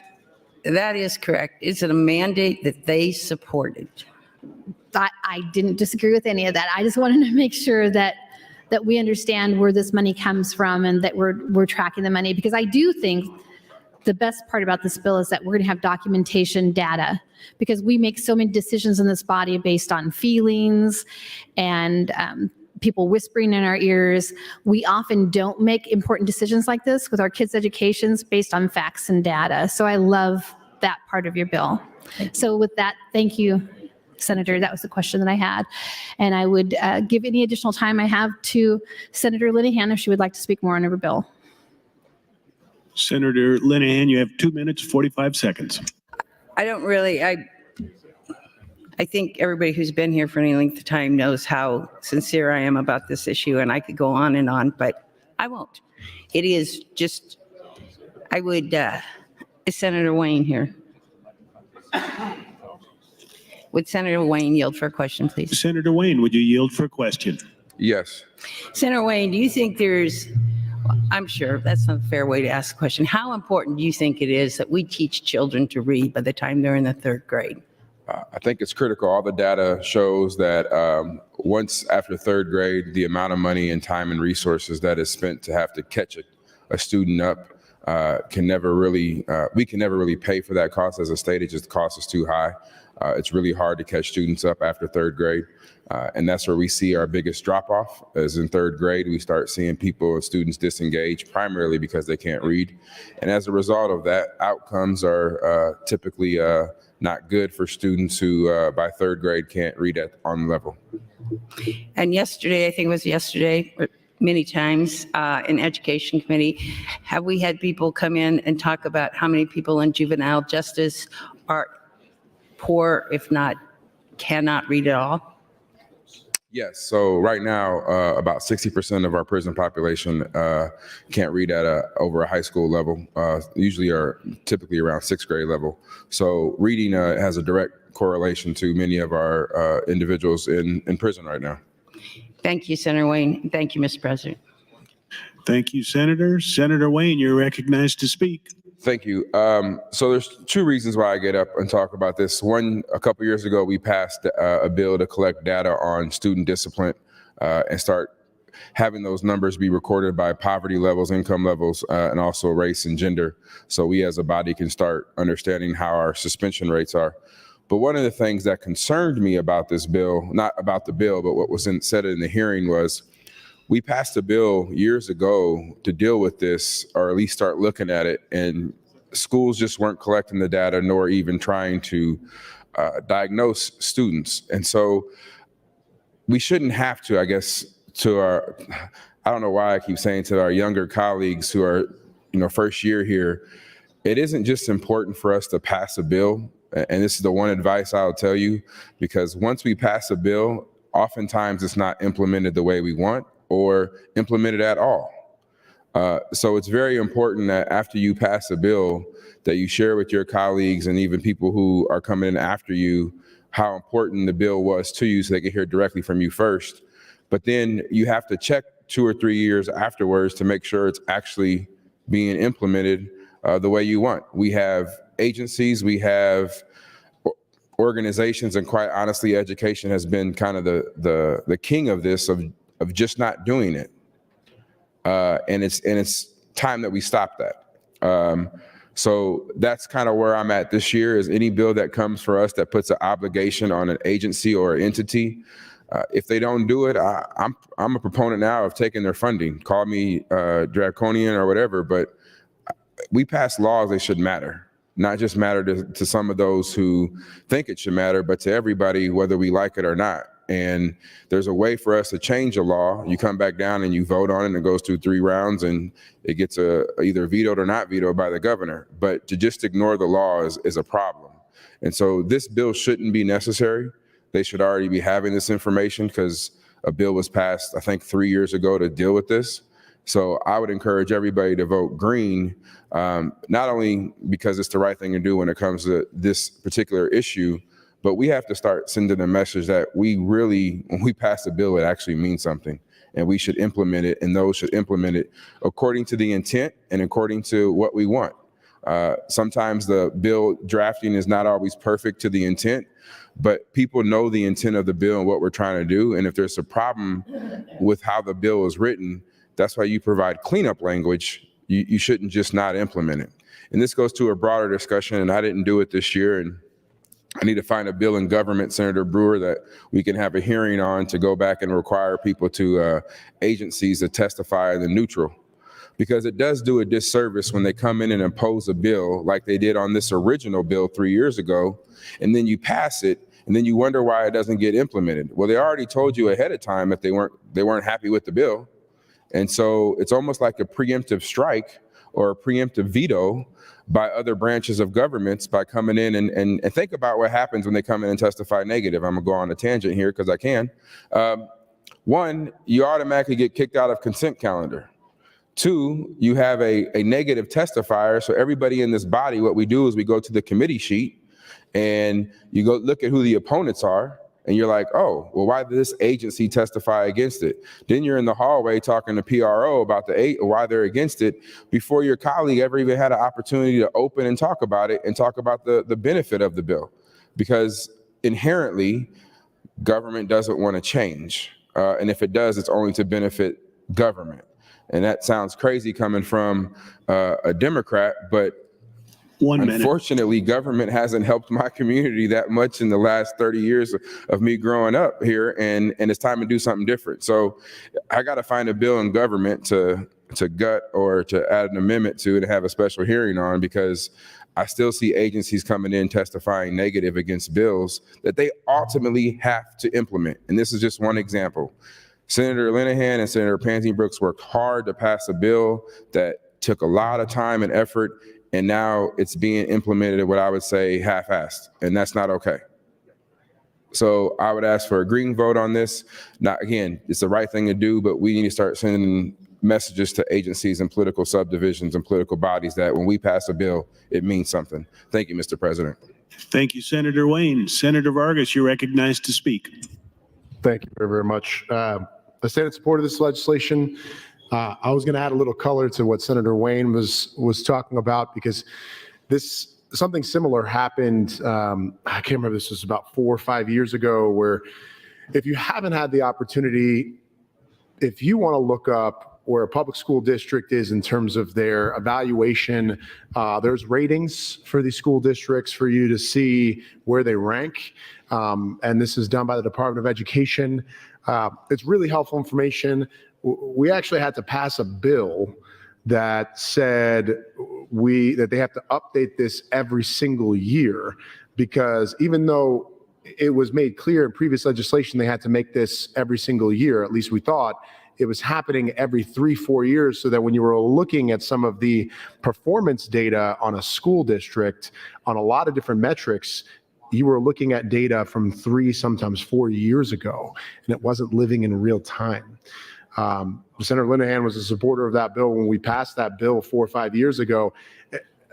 I really hope people are doing more of their due diligence on this is something that should already be existing and happening in terms of the transparency. And I'm thankful that this is with dyslexia, but it should be with all the different entities in terms of the subgroups that we should be looking for. But I support this bill, and I'm hopeful that we don't have to pass bills like this in the future, and the Department of Education is listening, because these are the types of things that should absolutely be happening. And I just appreciate your green vote on this. Thank you very much. Thank you, Senator. Senator Michaela Cavanaugh, you're recognized to speak. Thank you, Mr. President. I just wanted to publicly offer Senator Wayne, I have a couple of government oversight bills in government, and I'm happy to offer any of them to you for an amendment. A couple of them could even be a white copy amendment. I would happily support adding more to the government oversight piece, including that our state agencies should be coming in neutral on bills. Their job is not to oppose or even support bills. It's their job to come in and tell us the technical side, if this works, if it doesn't work, how it could work better. And so I'm happy to offer that to Senator Wayne. I support this underlying bill. I have some questions about if it applies to public or private schools, but I think I can talk to Senator Linehan about those separately. And if my questions aren't answered, I'll probably talk about it on select file, but I'm sure they will be. Thank you. Thank you, Senator. Senator Linehan, you're recognized to close. Waves closing. The question is the advancement of LB 298 to ENR initial. Record your votes, please. All those in favor vote aye. All those opposed vote nay.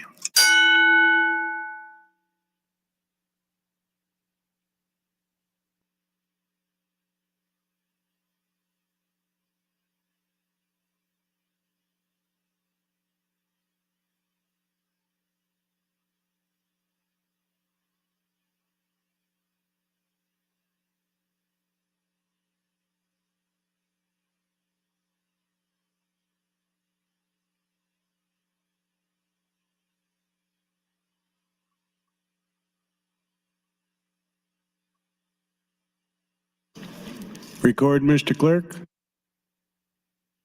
37 ayes, no nays on the motion to advance the bill, Mr. President. The bill advances. Mr. Clerk, next item.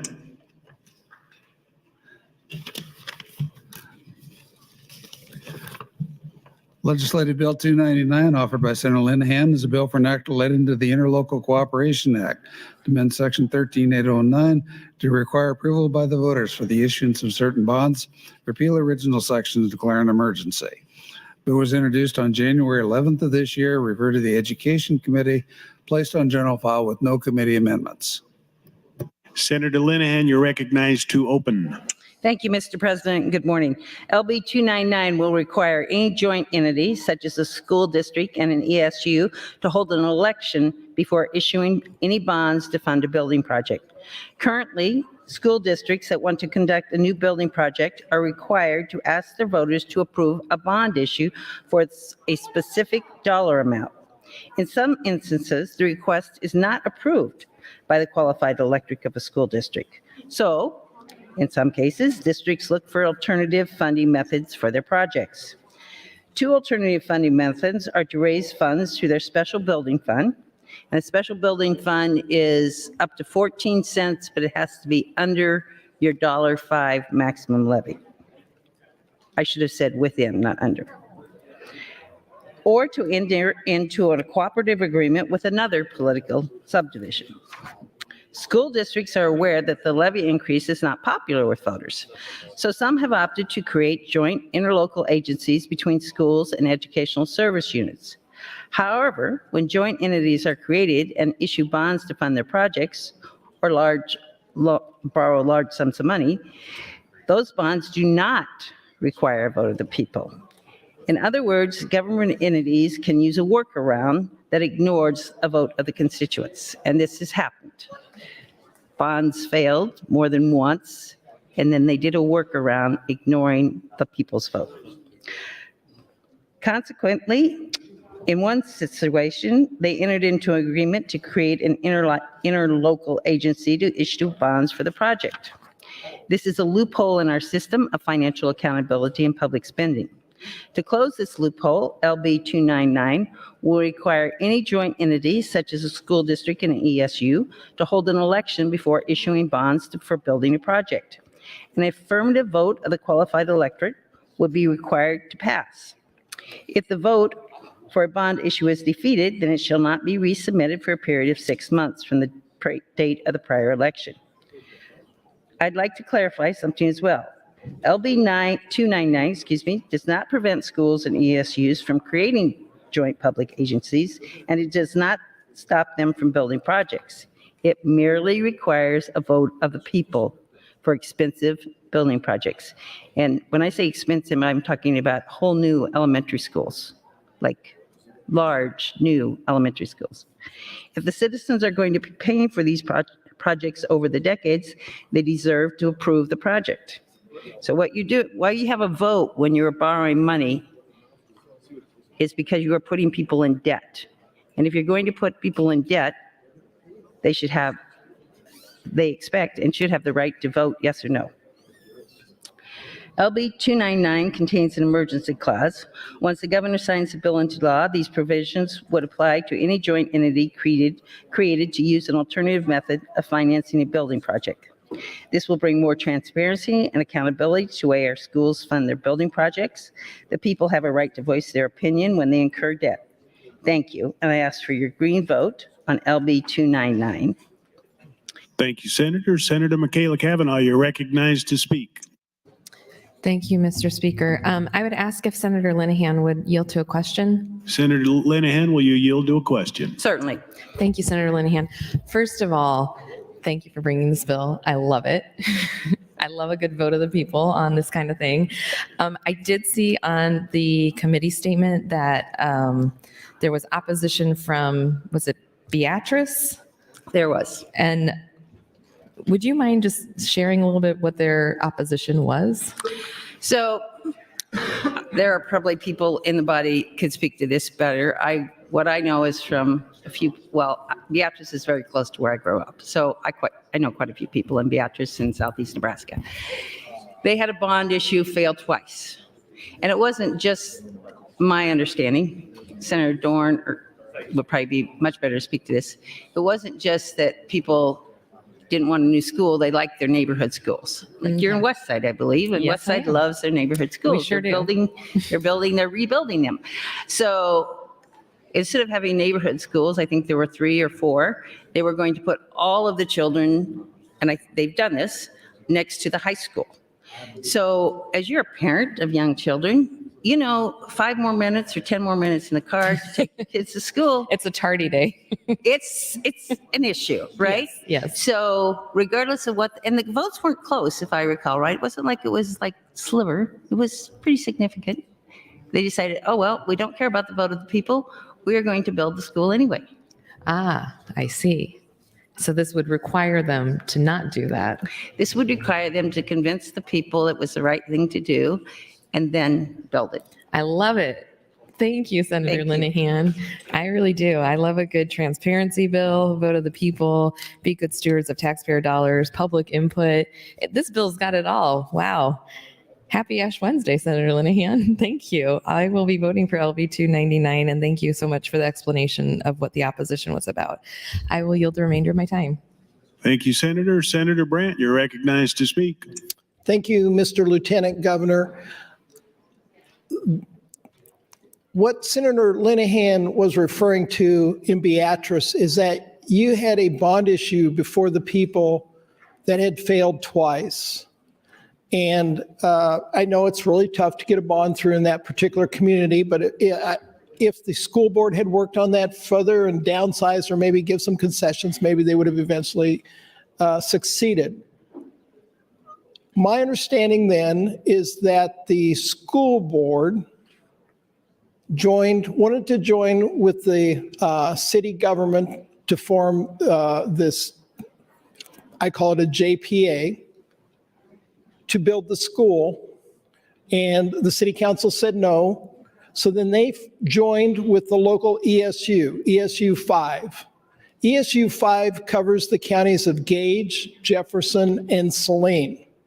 Part of the land taxes that I pay every year go to this ESU. Beatrice Public Schools formed a partnership with the ESU. Then they got local financing, and they are going to build, I don't know what the number is, but it's tens of millions of dollars, a single school to replace the 4 aging schools in the town, which you can argue right, wrong, or indifferent that they need that. But they did this without a vote of the people. And I know a lot of people in Beatrice. Beatrice isn't in my district, but it's right next to it.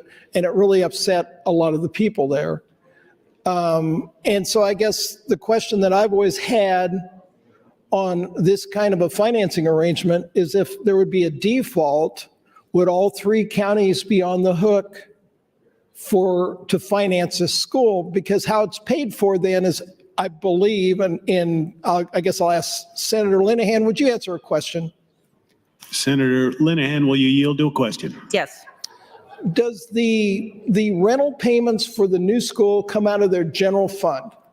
Yes. Is what I said correct about how this transpired to the best of your knowledge? Yes. So your bill then wouldn't stop them from doing this. It would simply have required, had this happened, they would have had to have a vote of the people approve this joint, is it a JPA between the ESU and the school district? Yes. All right. Thank you, Senator Linehan. Thank you. I fully support this bill, and I wish that it happened 3 years ago. Thank you, Senator. Senator Hughes announces the following guests in the north balcony, 9 members from Leadership York.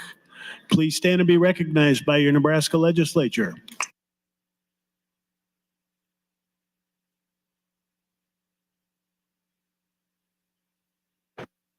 Senator Breezy, you're recognized to speak.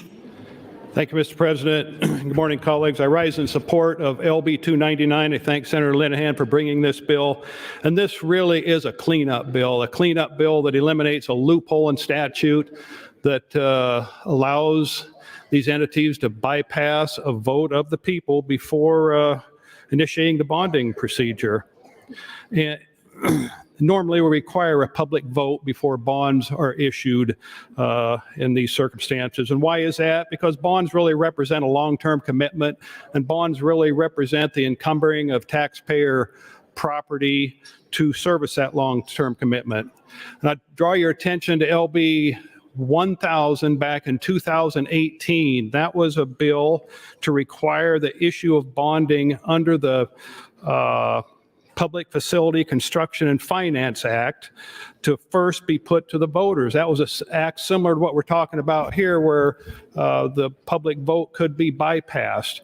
LB 1000 would required a vote of the people. We passed that on consent calendar. And why was it on a consent calendar? Because we as a body recognized the taxpayer concerns here. We recognized our commitment to the taxpayers, and we wanted to close that loophole like we should do in this situation here. I'd ask for your support on LB 299. Thank you, Mr. President. Thank you, Senator. Senator Vargas, you're recognized to speak. Thank you very, very much. And well, I support this bill for a couple reasons. One, I have a similar bill that actually is requiring a vote of the people if a municipality is looking to impose an occupation cell phone tax on individuals and taxpayers, that these would go to the vote of the people if they want to impose a new occupation tax, cell phone tax on individuals. I think it's good transparency. I know there's always the fight on whether or not there's local control and there's elected officials that are elected to make these decisions.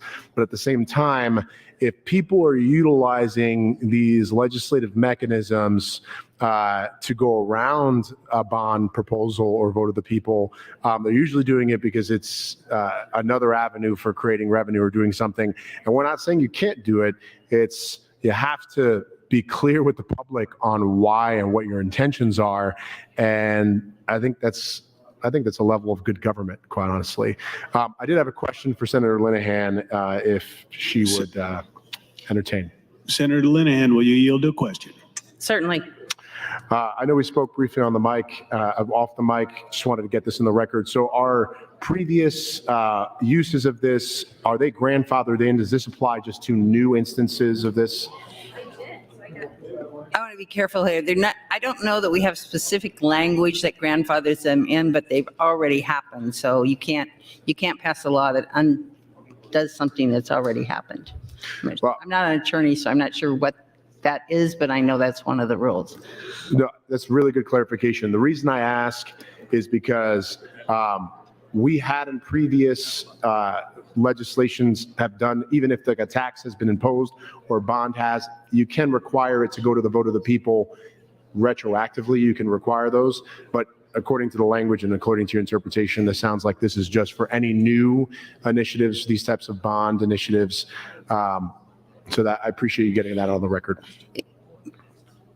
One of the things I'm afraid of, if we don't do this, we're going to see a lot of it because it's easy. Say that again.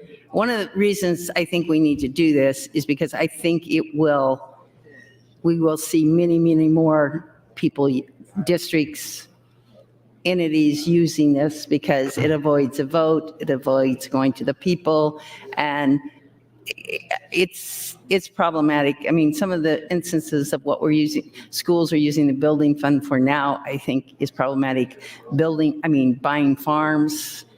I think it's a little out of the purview of schools to be out buying farms. Yeah. No, thank you very, very much, Senator Linehan. And I agree with you on this. My concern is that it's going to be utilized as a separate tool to usurp the process, which is why this transparency with the vote of the people is important. And again, similar to the bill that I'm working on and that I have been working on, municipalities are going down the route of you have been using this as another revenue source, and I think good transparency with the vote of the people is actually a good practice, and it also makes sure that these different school entities have to do their job of making their case to the voters, which is a good thing. So thank you. I urge your green vote. Appreciate it. Thank you, Senator. Senator Doran, you are recognized to speak. Thank you. Thank you, Mr. Lieutenant Governor. Thanks, Senator Linehan, for bringing this bill. Wanted to bring out a few more points yet, though. I know Beatrice was, I think, the four people, when I look at their names that testified in opposition to this bill, they were all from Beatrice. However, Beatrice was not, or has not been, the only school district to do this in the state. I believe there's been at least two others. I know Senator Bosselman had one in his district, and I think there's one farther up north. So there's other districts that have done this. I can explain a little bit more of what happened with Beatrice and why maybe their votes failed. Beatrice School District is approximately 27 to 28% ag land. So in that makeup, when a bond issue became before the voters, the ag land people in there were going to be paying proportionate for the people there, not the houses or the valuation. The valuation was so much greater with the ag land that they were going to be paying a greater share of that. And I do know that the farmers, many of those farmers, actively got together and very much opposed those the other two bond issues. Not saying that's why it was defeated. There's other reasons why it was defeated. Those two bond issues were defeated. But they did get together and they did have a conversation when they became organized, and why the impact that would have on them and their property taxes and paying that share of it. Part of what I've had numerous discussions, not only with the school, but also with many of the patrons in the Beatrice district. The greatest concern I heard was that Beatrice, when they went and did this route, and currently under today's statute, what they did is all allowed. It is something that it's kind of a loophole there, not a loophole, but it is allowed there.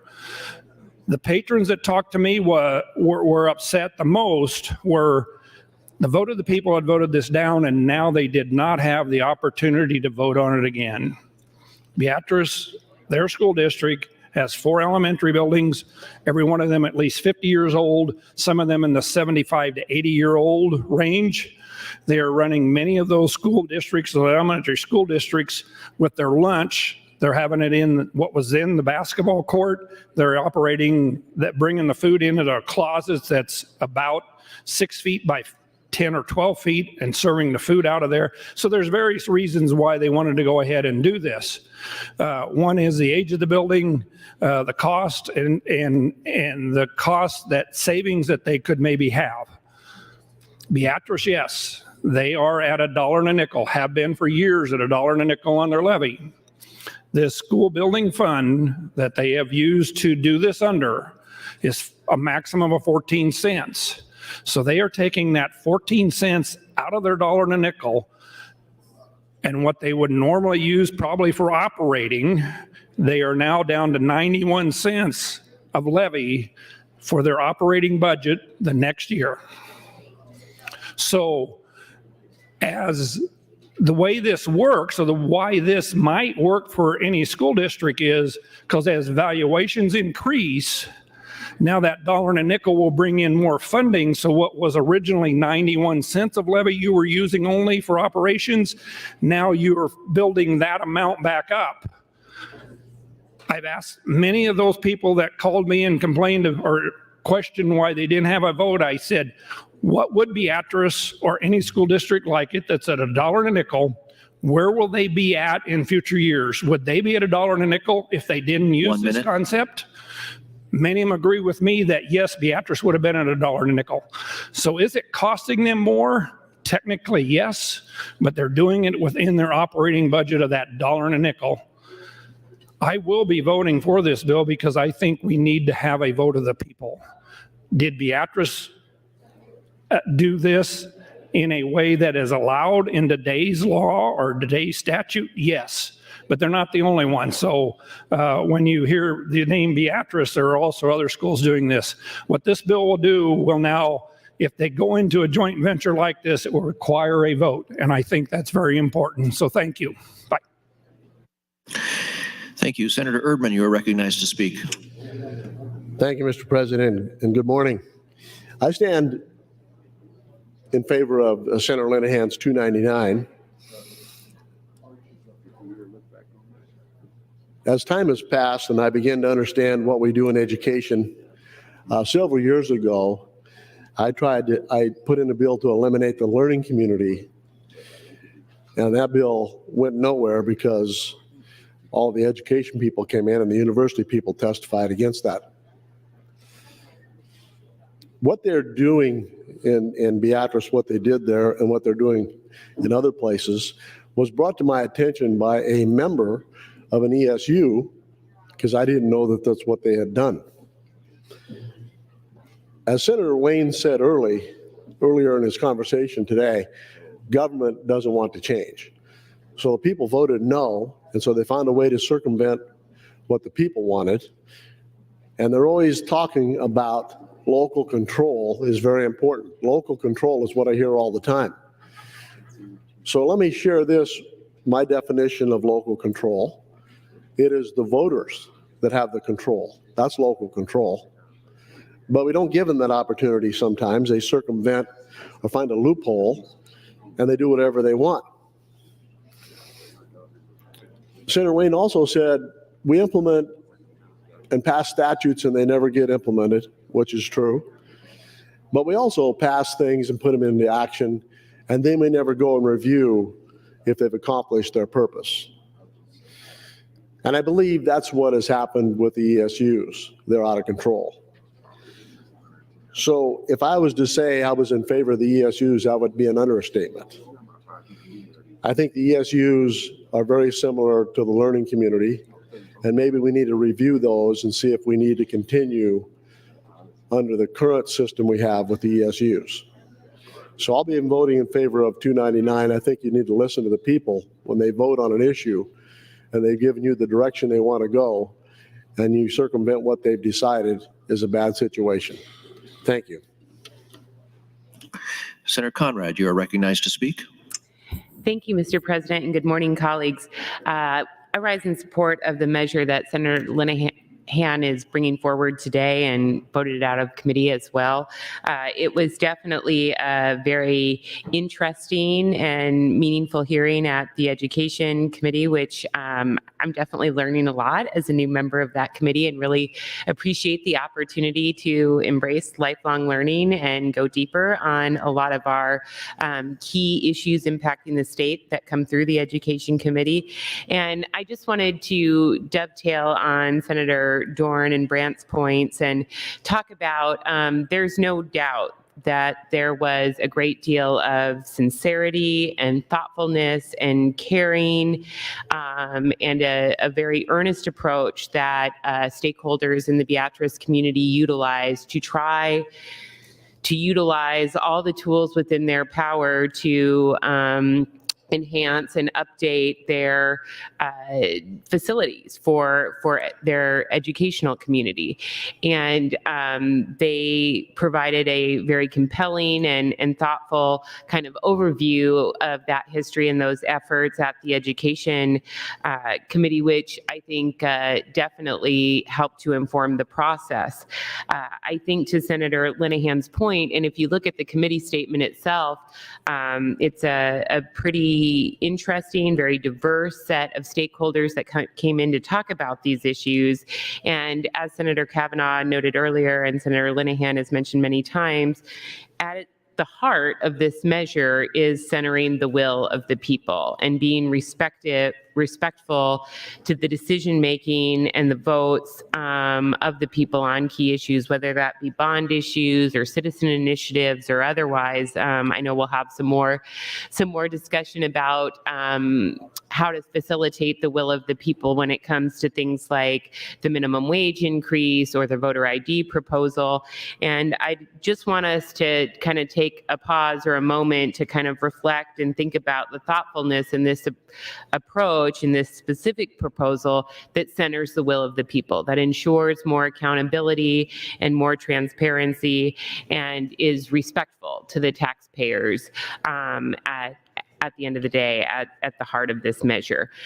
So I think that it's really important policy from a variety of different perspectives. And again, perhaps not a bill that's going to grab a lot of headlines, but wow, look at the consensus, look at the common ground coming together across the political spectrum, across geographies, working on this important measure. And I really want to commend Senator Linehan for her leadership in that regard. The final piece that I'll note is I do have some general concerns about how joint public agencies are being utilized in Nebraska. I think at the heart of that policy option, there are some efficiencies to be gained. There's some collaborative synergies to be gained between different entities of government coming together to pool resources and ideas. However, I do think we have to be thoughtful and watchful about a lack of accountability and transparency when those kinds of JPAs are formed together. And I know that it was done in good faith in our home community of Lincoln to try and address school needs and school safety needs. But the formation between the city of Lincoln and the Lincoln Public Schools in a JPA to support an expansion of police in our schools in this community has also been very controversial, and it's been very challenging for citizens to know exactly what entity of government to work with 1 minute. in addressing those measures. Thank you, Mr. President, because now you have kind of the schools pointing at the city and kind of the city pointing at the schools and this JPA in the middle, and it just perhaps adds a layer of confusion or a lack of accountability when there might be some otherwise, particularly as the other two entities of government have elected leaders. So I thank Senator Linehan for bringing forward the measure. I think it centers the will of the people appropriately, and it helps to rise onto our horizon kind of how JPAs are working in Nebraska and assess whether or not there needs to be any changes to those structurally moving forward. Thank you, Mr. President. Thank you. Seeing no one left in the queue, Senator Linehan, you're welcome to close on LB 299. Senator Linehan waives closing. Question before the body is the advancement of LB 299 to ENR initial. All those in favor vote aye. Opposed, nay.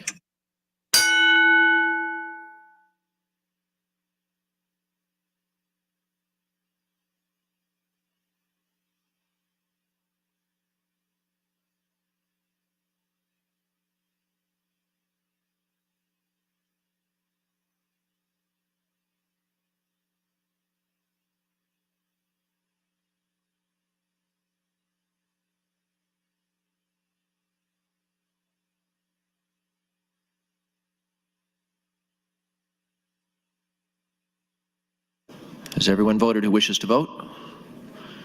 Mr. Clerk, please record. 38 ayes, no nays on the motion to advance the bill. The motion passes. Senator Brewer would like to welcome some members of the Community College Association seated in the north balcony. Please rise and be welcomed by the Nebraska Legislature.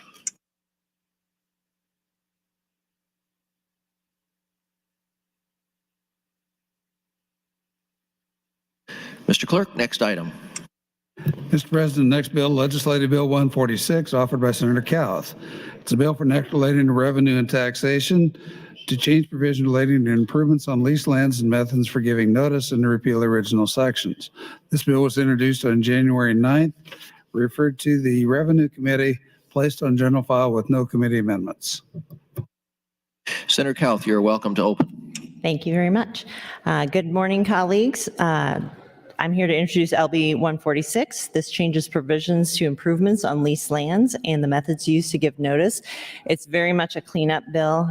We're changing the notification of timing on improvements made from before March 1st to on or before March 1st. Apparently people were getting caught on the March 1st date and missing their deadline. And it also gives written permission by the taxpayer for the tax commissioner to give notice by email. So we're actually bringing it into the 21st century. That is the entirety of this bill. So any questions? Thank you, Senator Cowth. Mr. Clerk, for a motion. Thank you, Mr. President. Senator Michaela Cavanaugh would move to bracket the bill until February 24th. Senator Michaela Cavanaugh, you're welcome to open on your motion. Thank you, Mr. President, colleagues.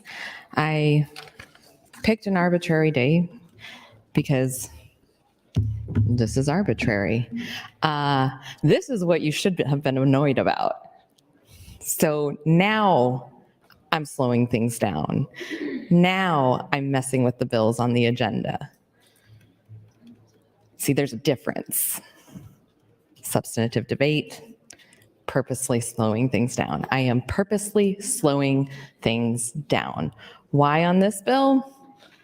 Frankly, because I don't care about this bill. So I may as well take time on it. And the next bill, and the next. We're flying through the worksheet order, and there's things coming up on the worksheet order that I don't want to get to. And as a result, I'm going to slow us down, because if we get to things on the worksheet order, they don't have to have a priority, which means that everyone in here gets to save their priority for something else. And there's a lot of bad things in the hopper. So I don't want you to be able to save your priority so that you can pass quickly technical bills and then prioritize mean. So this is an attempt to stop you from prioritizing mean, which frankly is being distributed around the chamber and going to be exec on today. It's tough. It's tough. I feel like I'm in a really tough space right now, and that I have to sit through discussion again about legislation that is mean, and it doesn't even have a priority. And it's going to come out of my committee today. Senator Calth's bill. It hurts children. It hurts children. It hurts people I love. It makes me sad to just fly through things, to fly through Senator Calth's bills like it means nothing, like it's okay. And it's not okay. It's not okay to legislate mean. It's not okay to hurt children. It is not the job of this body. And I'm just going to keep on fighting. I'm just going to keep on fighting for those kids, for our kids, for my kids, for your kids. I don't even know what this bill does. I don't really care what this bill does. I don't care if you vote to bracket it or don't vote to bracket it. If I did a call to the House and it failed or it didn't fail, I'm just taking time because I can. And for my first 2 years, I sat in this chamber. I actually sat in Senator Day's seat, and I watched Senator Chambers. And I had my rule book out all the time. The former clerk disclosed once that the rule book is a bright color. Every year it's a bright color because he wanted to see who was reading the rule book. Yeah, Carol's nodding at me. She gets it. And I've always been reading the rule book. I still read the rule book. You'd think I have the thing memorized by now, but I don't. And I watched Senator Chambers, and I watched how he would handle disrespect in this chamber. And I wish I could be as elegant, as graceful as he was at doing it. I don't have the same ability as him. I have the ability to use the rules, but he used it in a way that is unmatched and will remain unmatched, even though I try my best some days. But I'm real curious as to how this particular legislature would react to his way of doing things, because you really don't seem to appreciate doing work, and you don't appreciate doing strong public policy, and you don't appreciate being kind to one another, being kind to Nebraskans.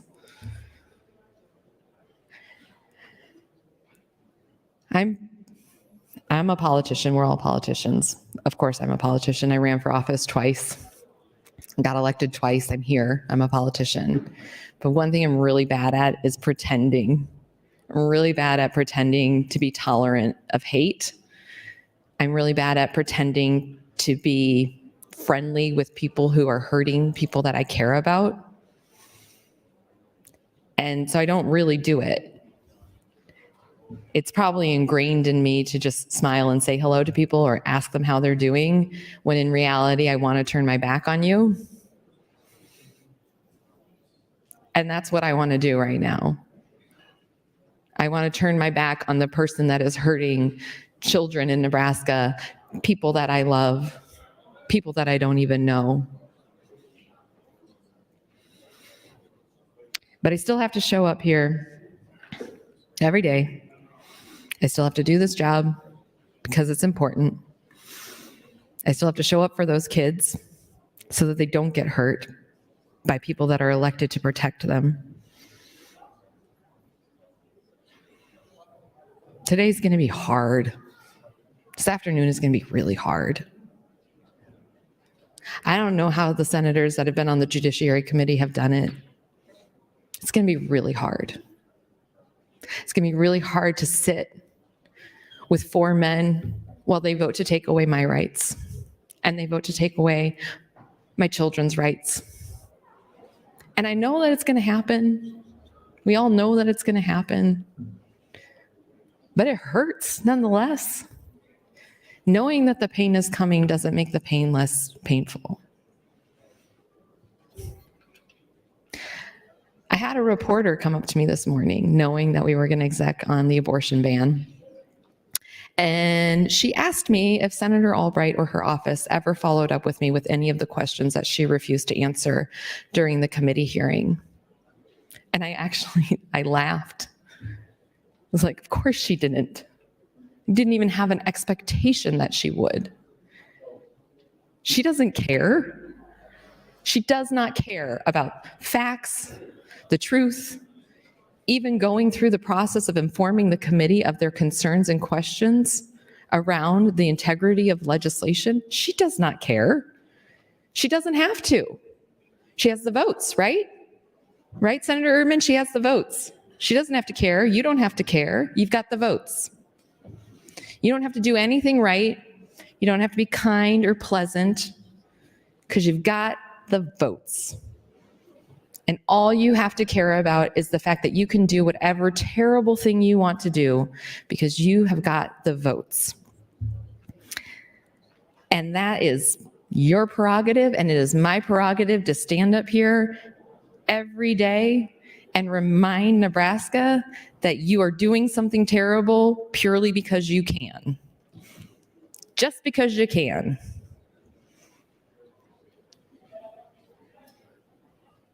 I'm sorry, Nebraska, but elections matter. And I hope this legislative session is a lesson to the people of Nebraska that elections matter. And that you sent people here that maybe you thought they were going to do what they're doing, or maybe you thought they were going to honor campaign promises around taxes and that they were just speaking rhetoric to get votes and that they weren't actually going to do all of this red meat stuff. I don't know what you thought, but you sent these people here, and the repercussions are going to be grave, and they're going to impact generations. And we're going to see an exodus of children, youth, families. It is tough. Gosh, it is really tough. I wanted to stay home today, but I can't because I got to sit in the room while 4 men decide my future, my children's future, and send it out to this chamber for a bunch of people that can do whatever they want just because they can. Not even going to read the bill, not going to read any of the opposition, not going to listen to any of the professionals or experts. You're going to listen to the people who refuse to answer opposition's questions and come to consensus on absolutely anything just because they can. I'm assuming I'm almost out of time, so I'll get back in the queue. Senator Conrad, you are recognized to speak. Thank you, Mr. President, and good morning, colleagues. We're almost at the conclusion of our time together this morning before we head into committee hearings, executive sessions, and our afternoon work together. And I know that has weighed very heavily on Senator Kavanaugh and others' hearts and heads as they're preparing for their agenda today. And I heard just a few rumblings off mic about, oh my goodness gracious, this why is Senator Kavanaugh bringing up these issues and these divisive measures that Senator Kauth has brought forward on this bill, which is, essentially kind of a technical tax cleanup kind of related bill. And I just want the record to reflect, and Senator Hunt talked about this a little bit earlier, Senator Kauth has drawn our attention to her divisive bills this morning. Not only are they up in executive committee later today in the Health and Human Services Committee, but Senator Kauth has passed out information and materials and articles twice this morning, the first time because there was a copying error, which of course happens to us all. But Senator Kauth has drawn our attention to anti-trans bills this morning, both in regards to the human rights abuses that would come with denying young people access to medical care and consultation with their parents and their medical provider. And then, perhaps some of those implications when it comes to the ability of young people to participate in extracurricular activities, which are pending in other committees, which have yet to be set for an executive session. So I do want to just note that for the record and in support of Senator Kavanaugh's comments here, because I was looking at the bills preparing for today and didn't see any reason to draw any additional attention to Senator Kauth's measures because they're straightforward tax kind of technical cleanup bills. Senator Kauth has asked the body to draw their attention to anti-trans legislation this morning by passing out these measures. Thank you, Mr. President. Thank you. Senator Michaela Cavanaugh, you're recognized to speak. Thank you, Mr. President. Thank you, Senator Conrad. Yes, our actions have consequences. Yes, if you are distributing materials on the floor of the legislature that you want your colleagues to look at on a particular topic, then you are opening up the conversation to that topic. So I'm sure no one will be upset with Senator Kauth for passing that out. They will be upset with Senator Kavanaugh for talking about something important.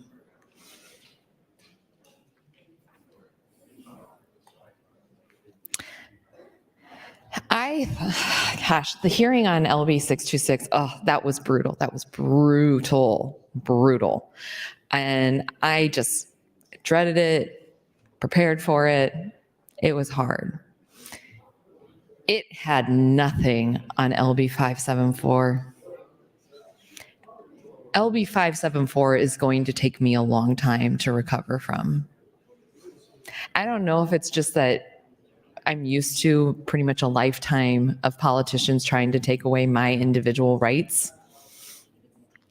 That 626 was brutal, but, I could handle it. 574 just attacked children. It just attacked children. It was just hurtful and mean. And children came and they yelled at me afterwards. They were mad at me because I asked too many questions, and because I asked too many questions of some of the speakers, they didn't get to testify. They were hurting. They were angry. They were scared. They were hurting. And it was because the adults in the room were doing it to them. And it really makes me kind of sick to my stomach to think that just by association, just by being in the state legislature, I'm hurting these kids.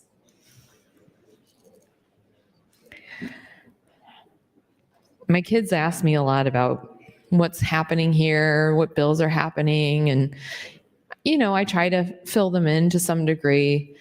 And I'm so grateful that they were asleep when I got home from 574. So grateful, because there was no way I could hide my broken heart.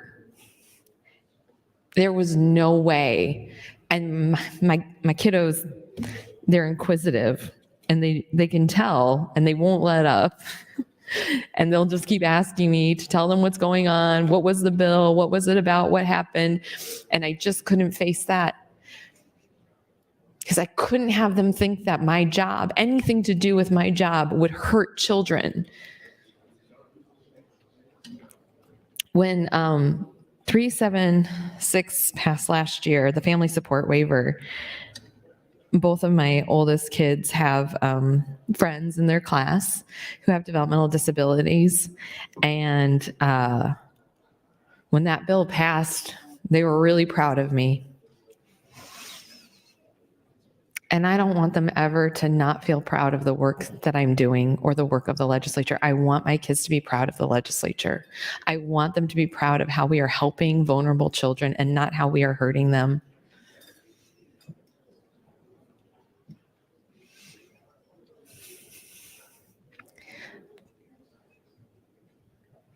I'm just going to keep opposing Senator Kauth's bills because I don't think she understands what it means to be a legislator. I don't don't think she understands what it means to stand up for Nebraskans. 1 minute. And I'm sure these bills will get 33 votes, 40 votes, 48 votes. I don't know. Everybody will just vote for them. That's what you all do. Democrats and Republicans, everybody just votes for things on general file without paying attention, without any thought, without caring about the implications about the person behind it all.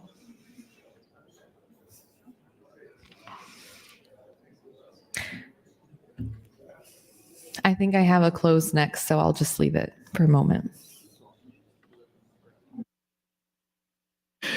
Thank you, Senator Kavanaugh. Seeing no one in the queue, Senator Kavanaugh, you're welcome to close. Thank you, Mr. President.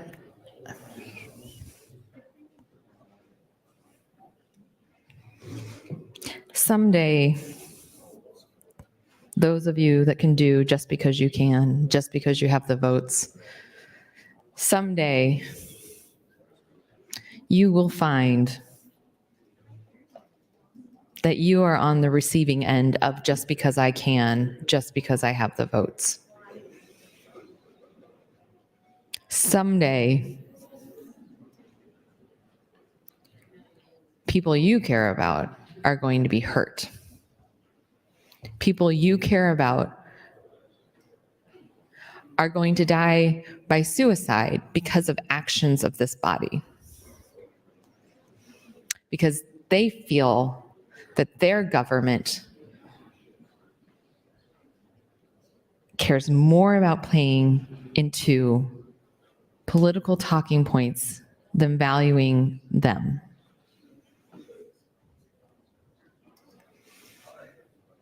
This is a depressing place. I came here with hopes, with great hopes. And frankly, my first 2 years, I achieved some great things that I'm very proud of. A bill I passed my freshman year that Senator Robert Hilkeman used his personal priority for. A Republican conservative senator used his personal priority for one of my bills, and to this day, almost 5 years later, it is still probably the most significant thing I have done. And I accomplished it because of bipartisanship, thoughtfulness, dedication to the people of Nebraska. So thanks again, Senator Hilkeman. I am forever indebted to you. And the victims of domestic and sexual violence are forever indebted to you as well. It immediately changed people's lives. And he recognized that. And it didn't matter that it was my bill. It mattered that it was a good bill.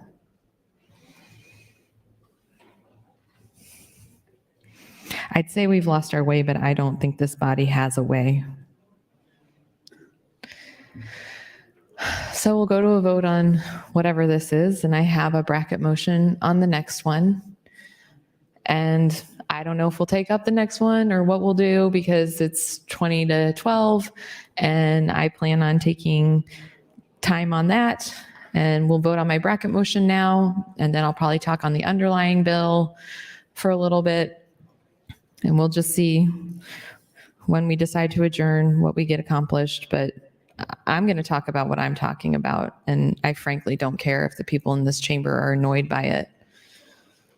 You can make motions, strike the record, whatever. Read the rule book first before you do this.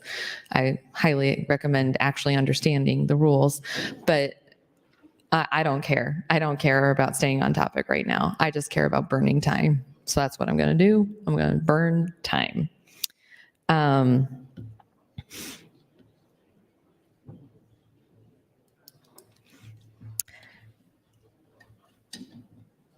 I think perhaps next I'll discuss Lent and the penance that is to be Lent. I, for one, feel like I am in perpetual penance right now. And I tried to explain Lent to my kids last night. I'm Catholic, raised Catholic, went to Catholic school. 1 minute. Thank you. My children are all baptized Catholic, but and we belong to a parish, but we're not super active in it, and they don't go to religious classes. Something my spouse and I have discussed and thought about doing, and I will continue this on my next time on the microphone. We're going to vote on this. I am going to spare the body from a call of the House because I just don't think we need to have that painful lesson of how everyone despises Senator Michaela Cavanaugh and has no respect for me. So I'll just let you vote against my bracket motion and we'll move on to the underlying bill. Thank you. Colleagues, the question before the body is the adoption of motion 34, bracket until February 24th, 23. All those in favor vote aye, opposed nay.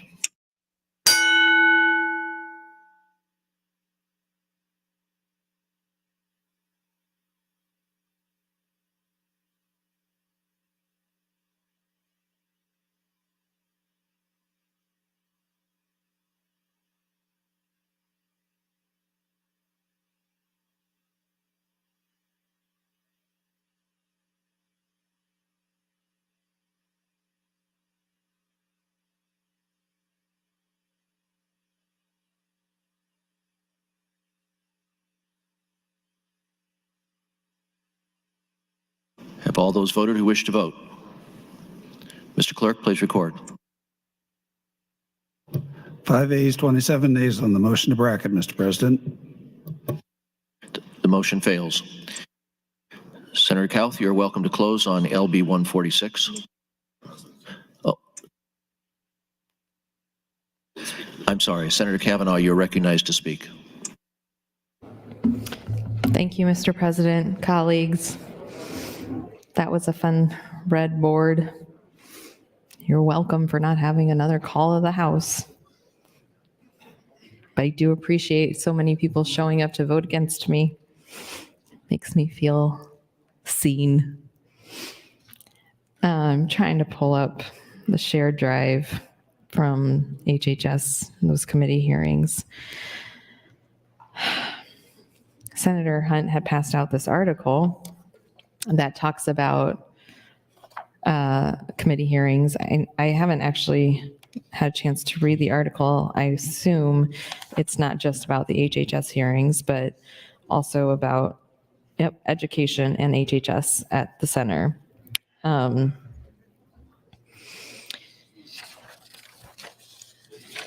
Yeah, I know. I mean, I'm not a committee chair. So I know that I don't know how hard it is to schedule these sorts of hearings and how to handle it. I did see former Senator Laura Ebke had posted something about it on her, I think it was her Twitter page, and sitting through judiciary hearings and how long those would go.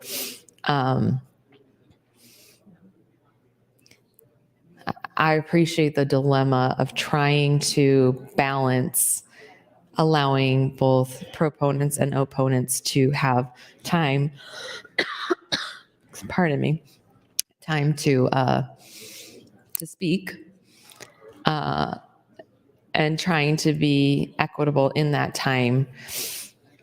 I just, sometimes it's not equitable.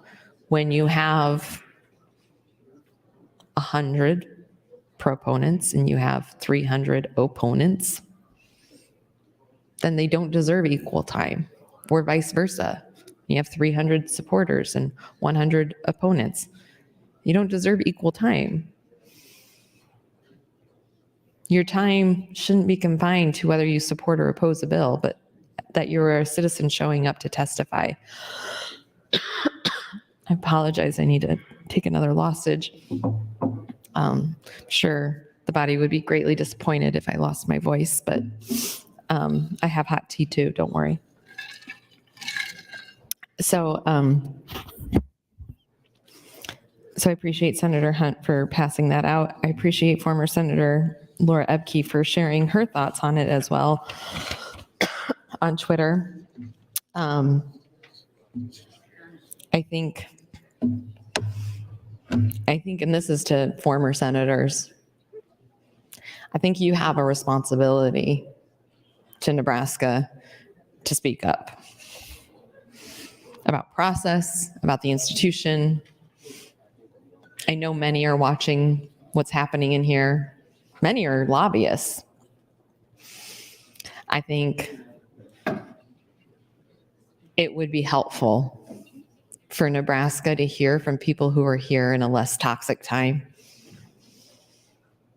about how things should be.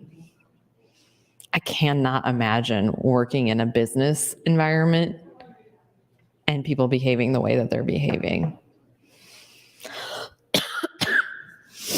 I think a lot of people would have been fired. But, I thought a lot of the people in here were business people. So it's interesting how some of them are successful in a business when they conduct themselves with such a low standard of expectation and behavior for themselves. I'm going to take a break and grab a lozenge. I see somebody else is in the queue, so I will be back in the queue. Senator Hunt, you are recognized. Thank you, Speaker Arch. I don't mean to take time, and my goal isn't to take time or waste time, but to talk about substantive matters on the record relating to the bills that we're discussing and the issues that we have coming before us at hand in the legislature. One thing I wanted to speak about today was a Lancaster County GOP event happening tomorrow where Charlie Kirk, the leader of Turning Point USA, will be coming and speaking. Turning Point USA is a Christian nationalist organization. And one thing that Charlie Kirk is working on right now in Arizona is a series of private schools that are like Turning Point USA academies. I think they're called Christian Dream Academies or something like that. And it's because they have these private school voucher programs. They have the public funding of private schools in Arizona that he's able to do things like that. We're likely to have Senator Linehan's public funding for private schools that discriminate bill coming up soon in the legislature, if not this week, probably next week, as that bill does have a priority. And this is exactly the thing I'm talking about. It's the normalization of having, a guy like Charlie Kirk who has said horrible things about fellow Americans, about the LGBTQ community. Some things he said are just outright inciting violence. About trans people, he's called for violence against them, saying trans people should be dealt with like men did in the 50s and 60s. Calling for the lynching of trans people, and many other things. I mean, you can do your own Googling and find all kinds of things about the hateful statements that he has made that the GOP is standing behind by inviting him to speak at their convention in Lancaster County. This is the creep that I'm talking about.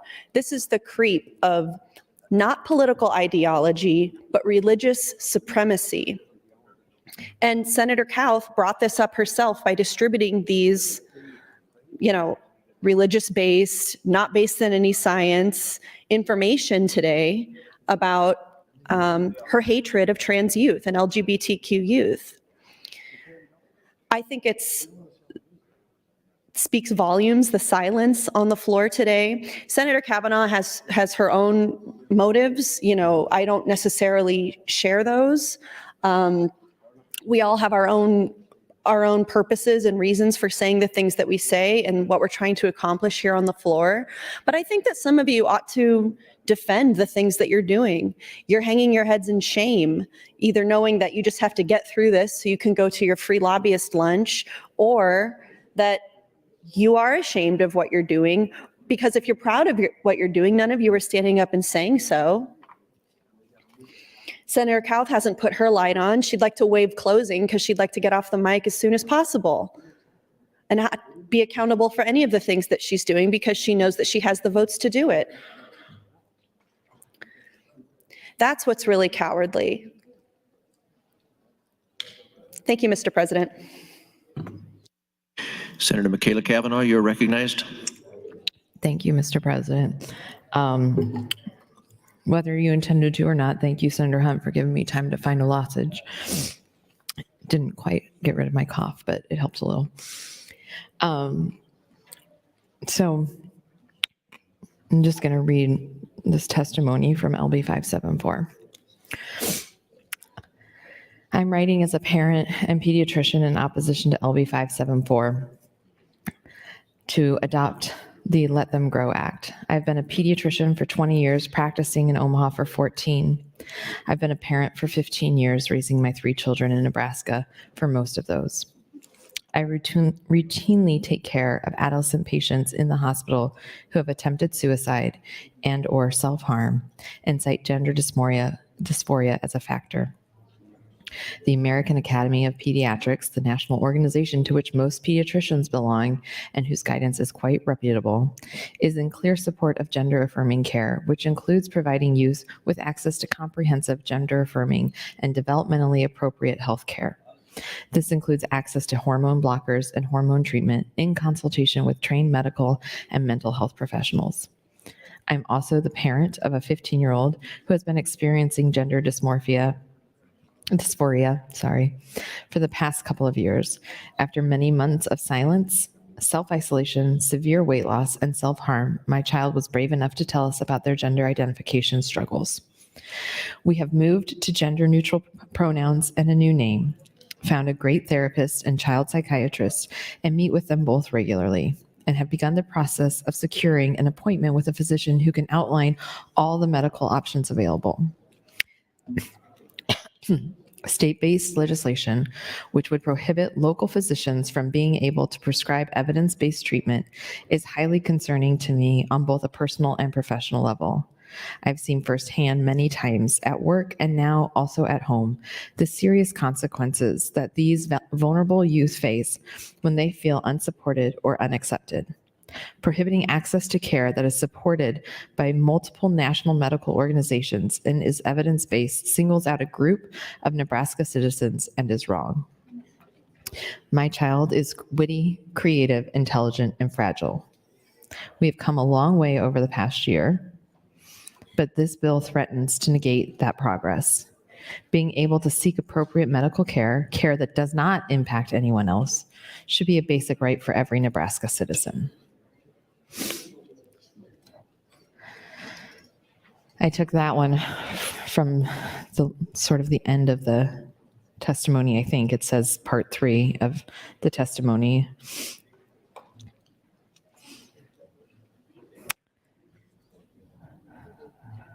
There's hundreds of pages of testimony.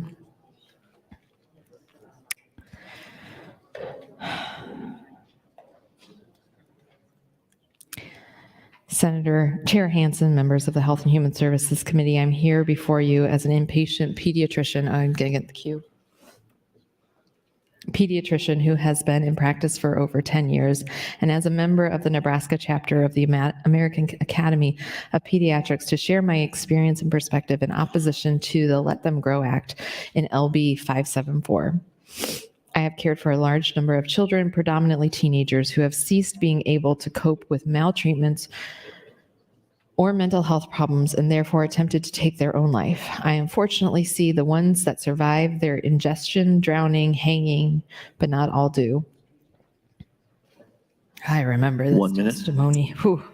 I'm actually going to hit pause on this one because I couldn't. I think you get the point. Kids are dying. Kids are dying because of conversations they hear about their identity, about who they are, about their self-worth.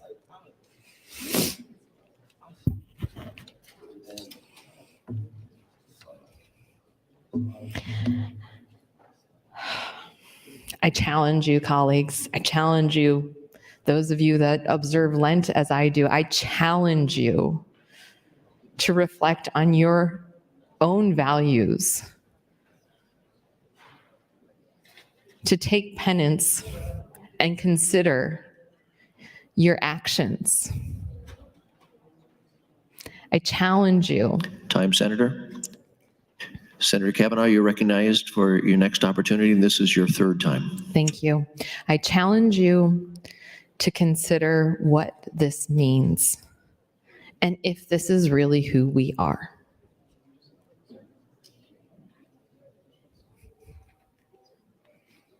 Is it our jobs to legislate hate? Or is it our jobs to legislate tax policy and programs? I love talking about tax policy. I also love paying attention to fiscal notes and making sure that we are being good stewards of taxpayer dollars.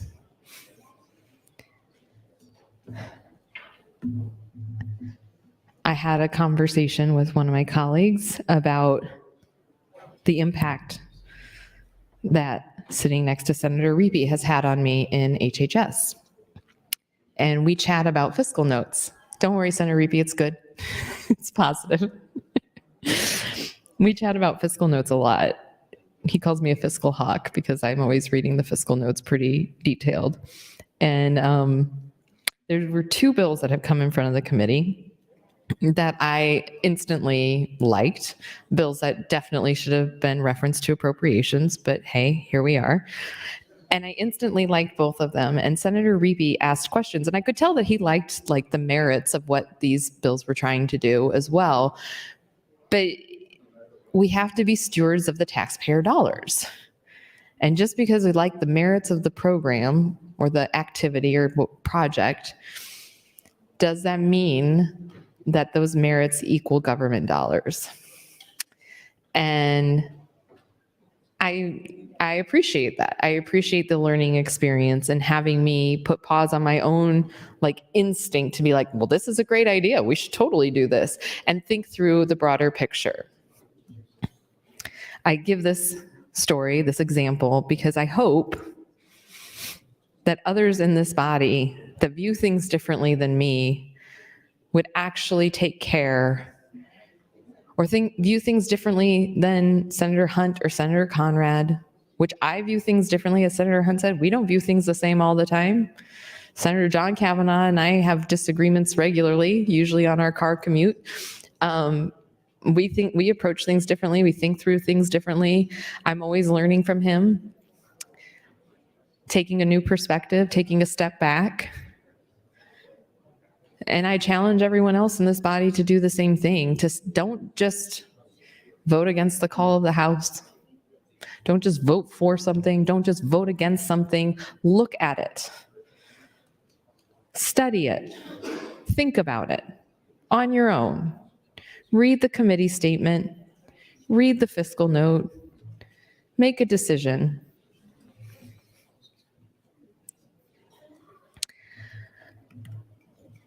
I am possibly done for today. If we move on to the next bill, then I will get back up. But if this is the last bill, then I am done for today. And I'm going to drink some hot tea. Thank you, Mr. President. Seeing no one left in the queue, Senator Kauth, you are welcome to close on LB 146. Senator Kauth waives close. Colleagues, the question before the body is the advancement of LB 146 to ENR initial. All those in favor vote aye. Opposed, nay.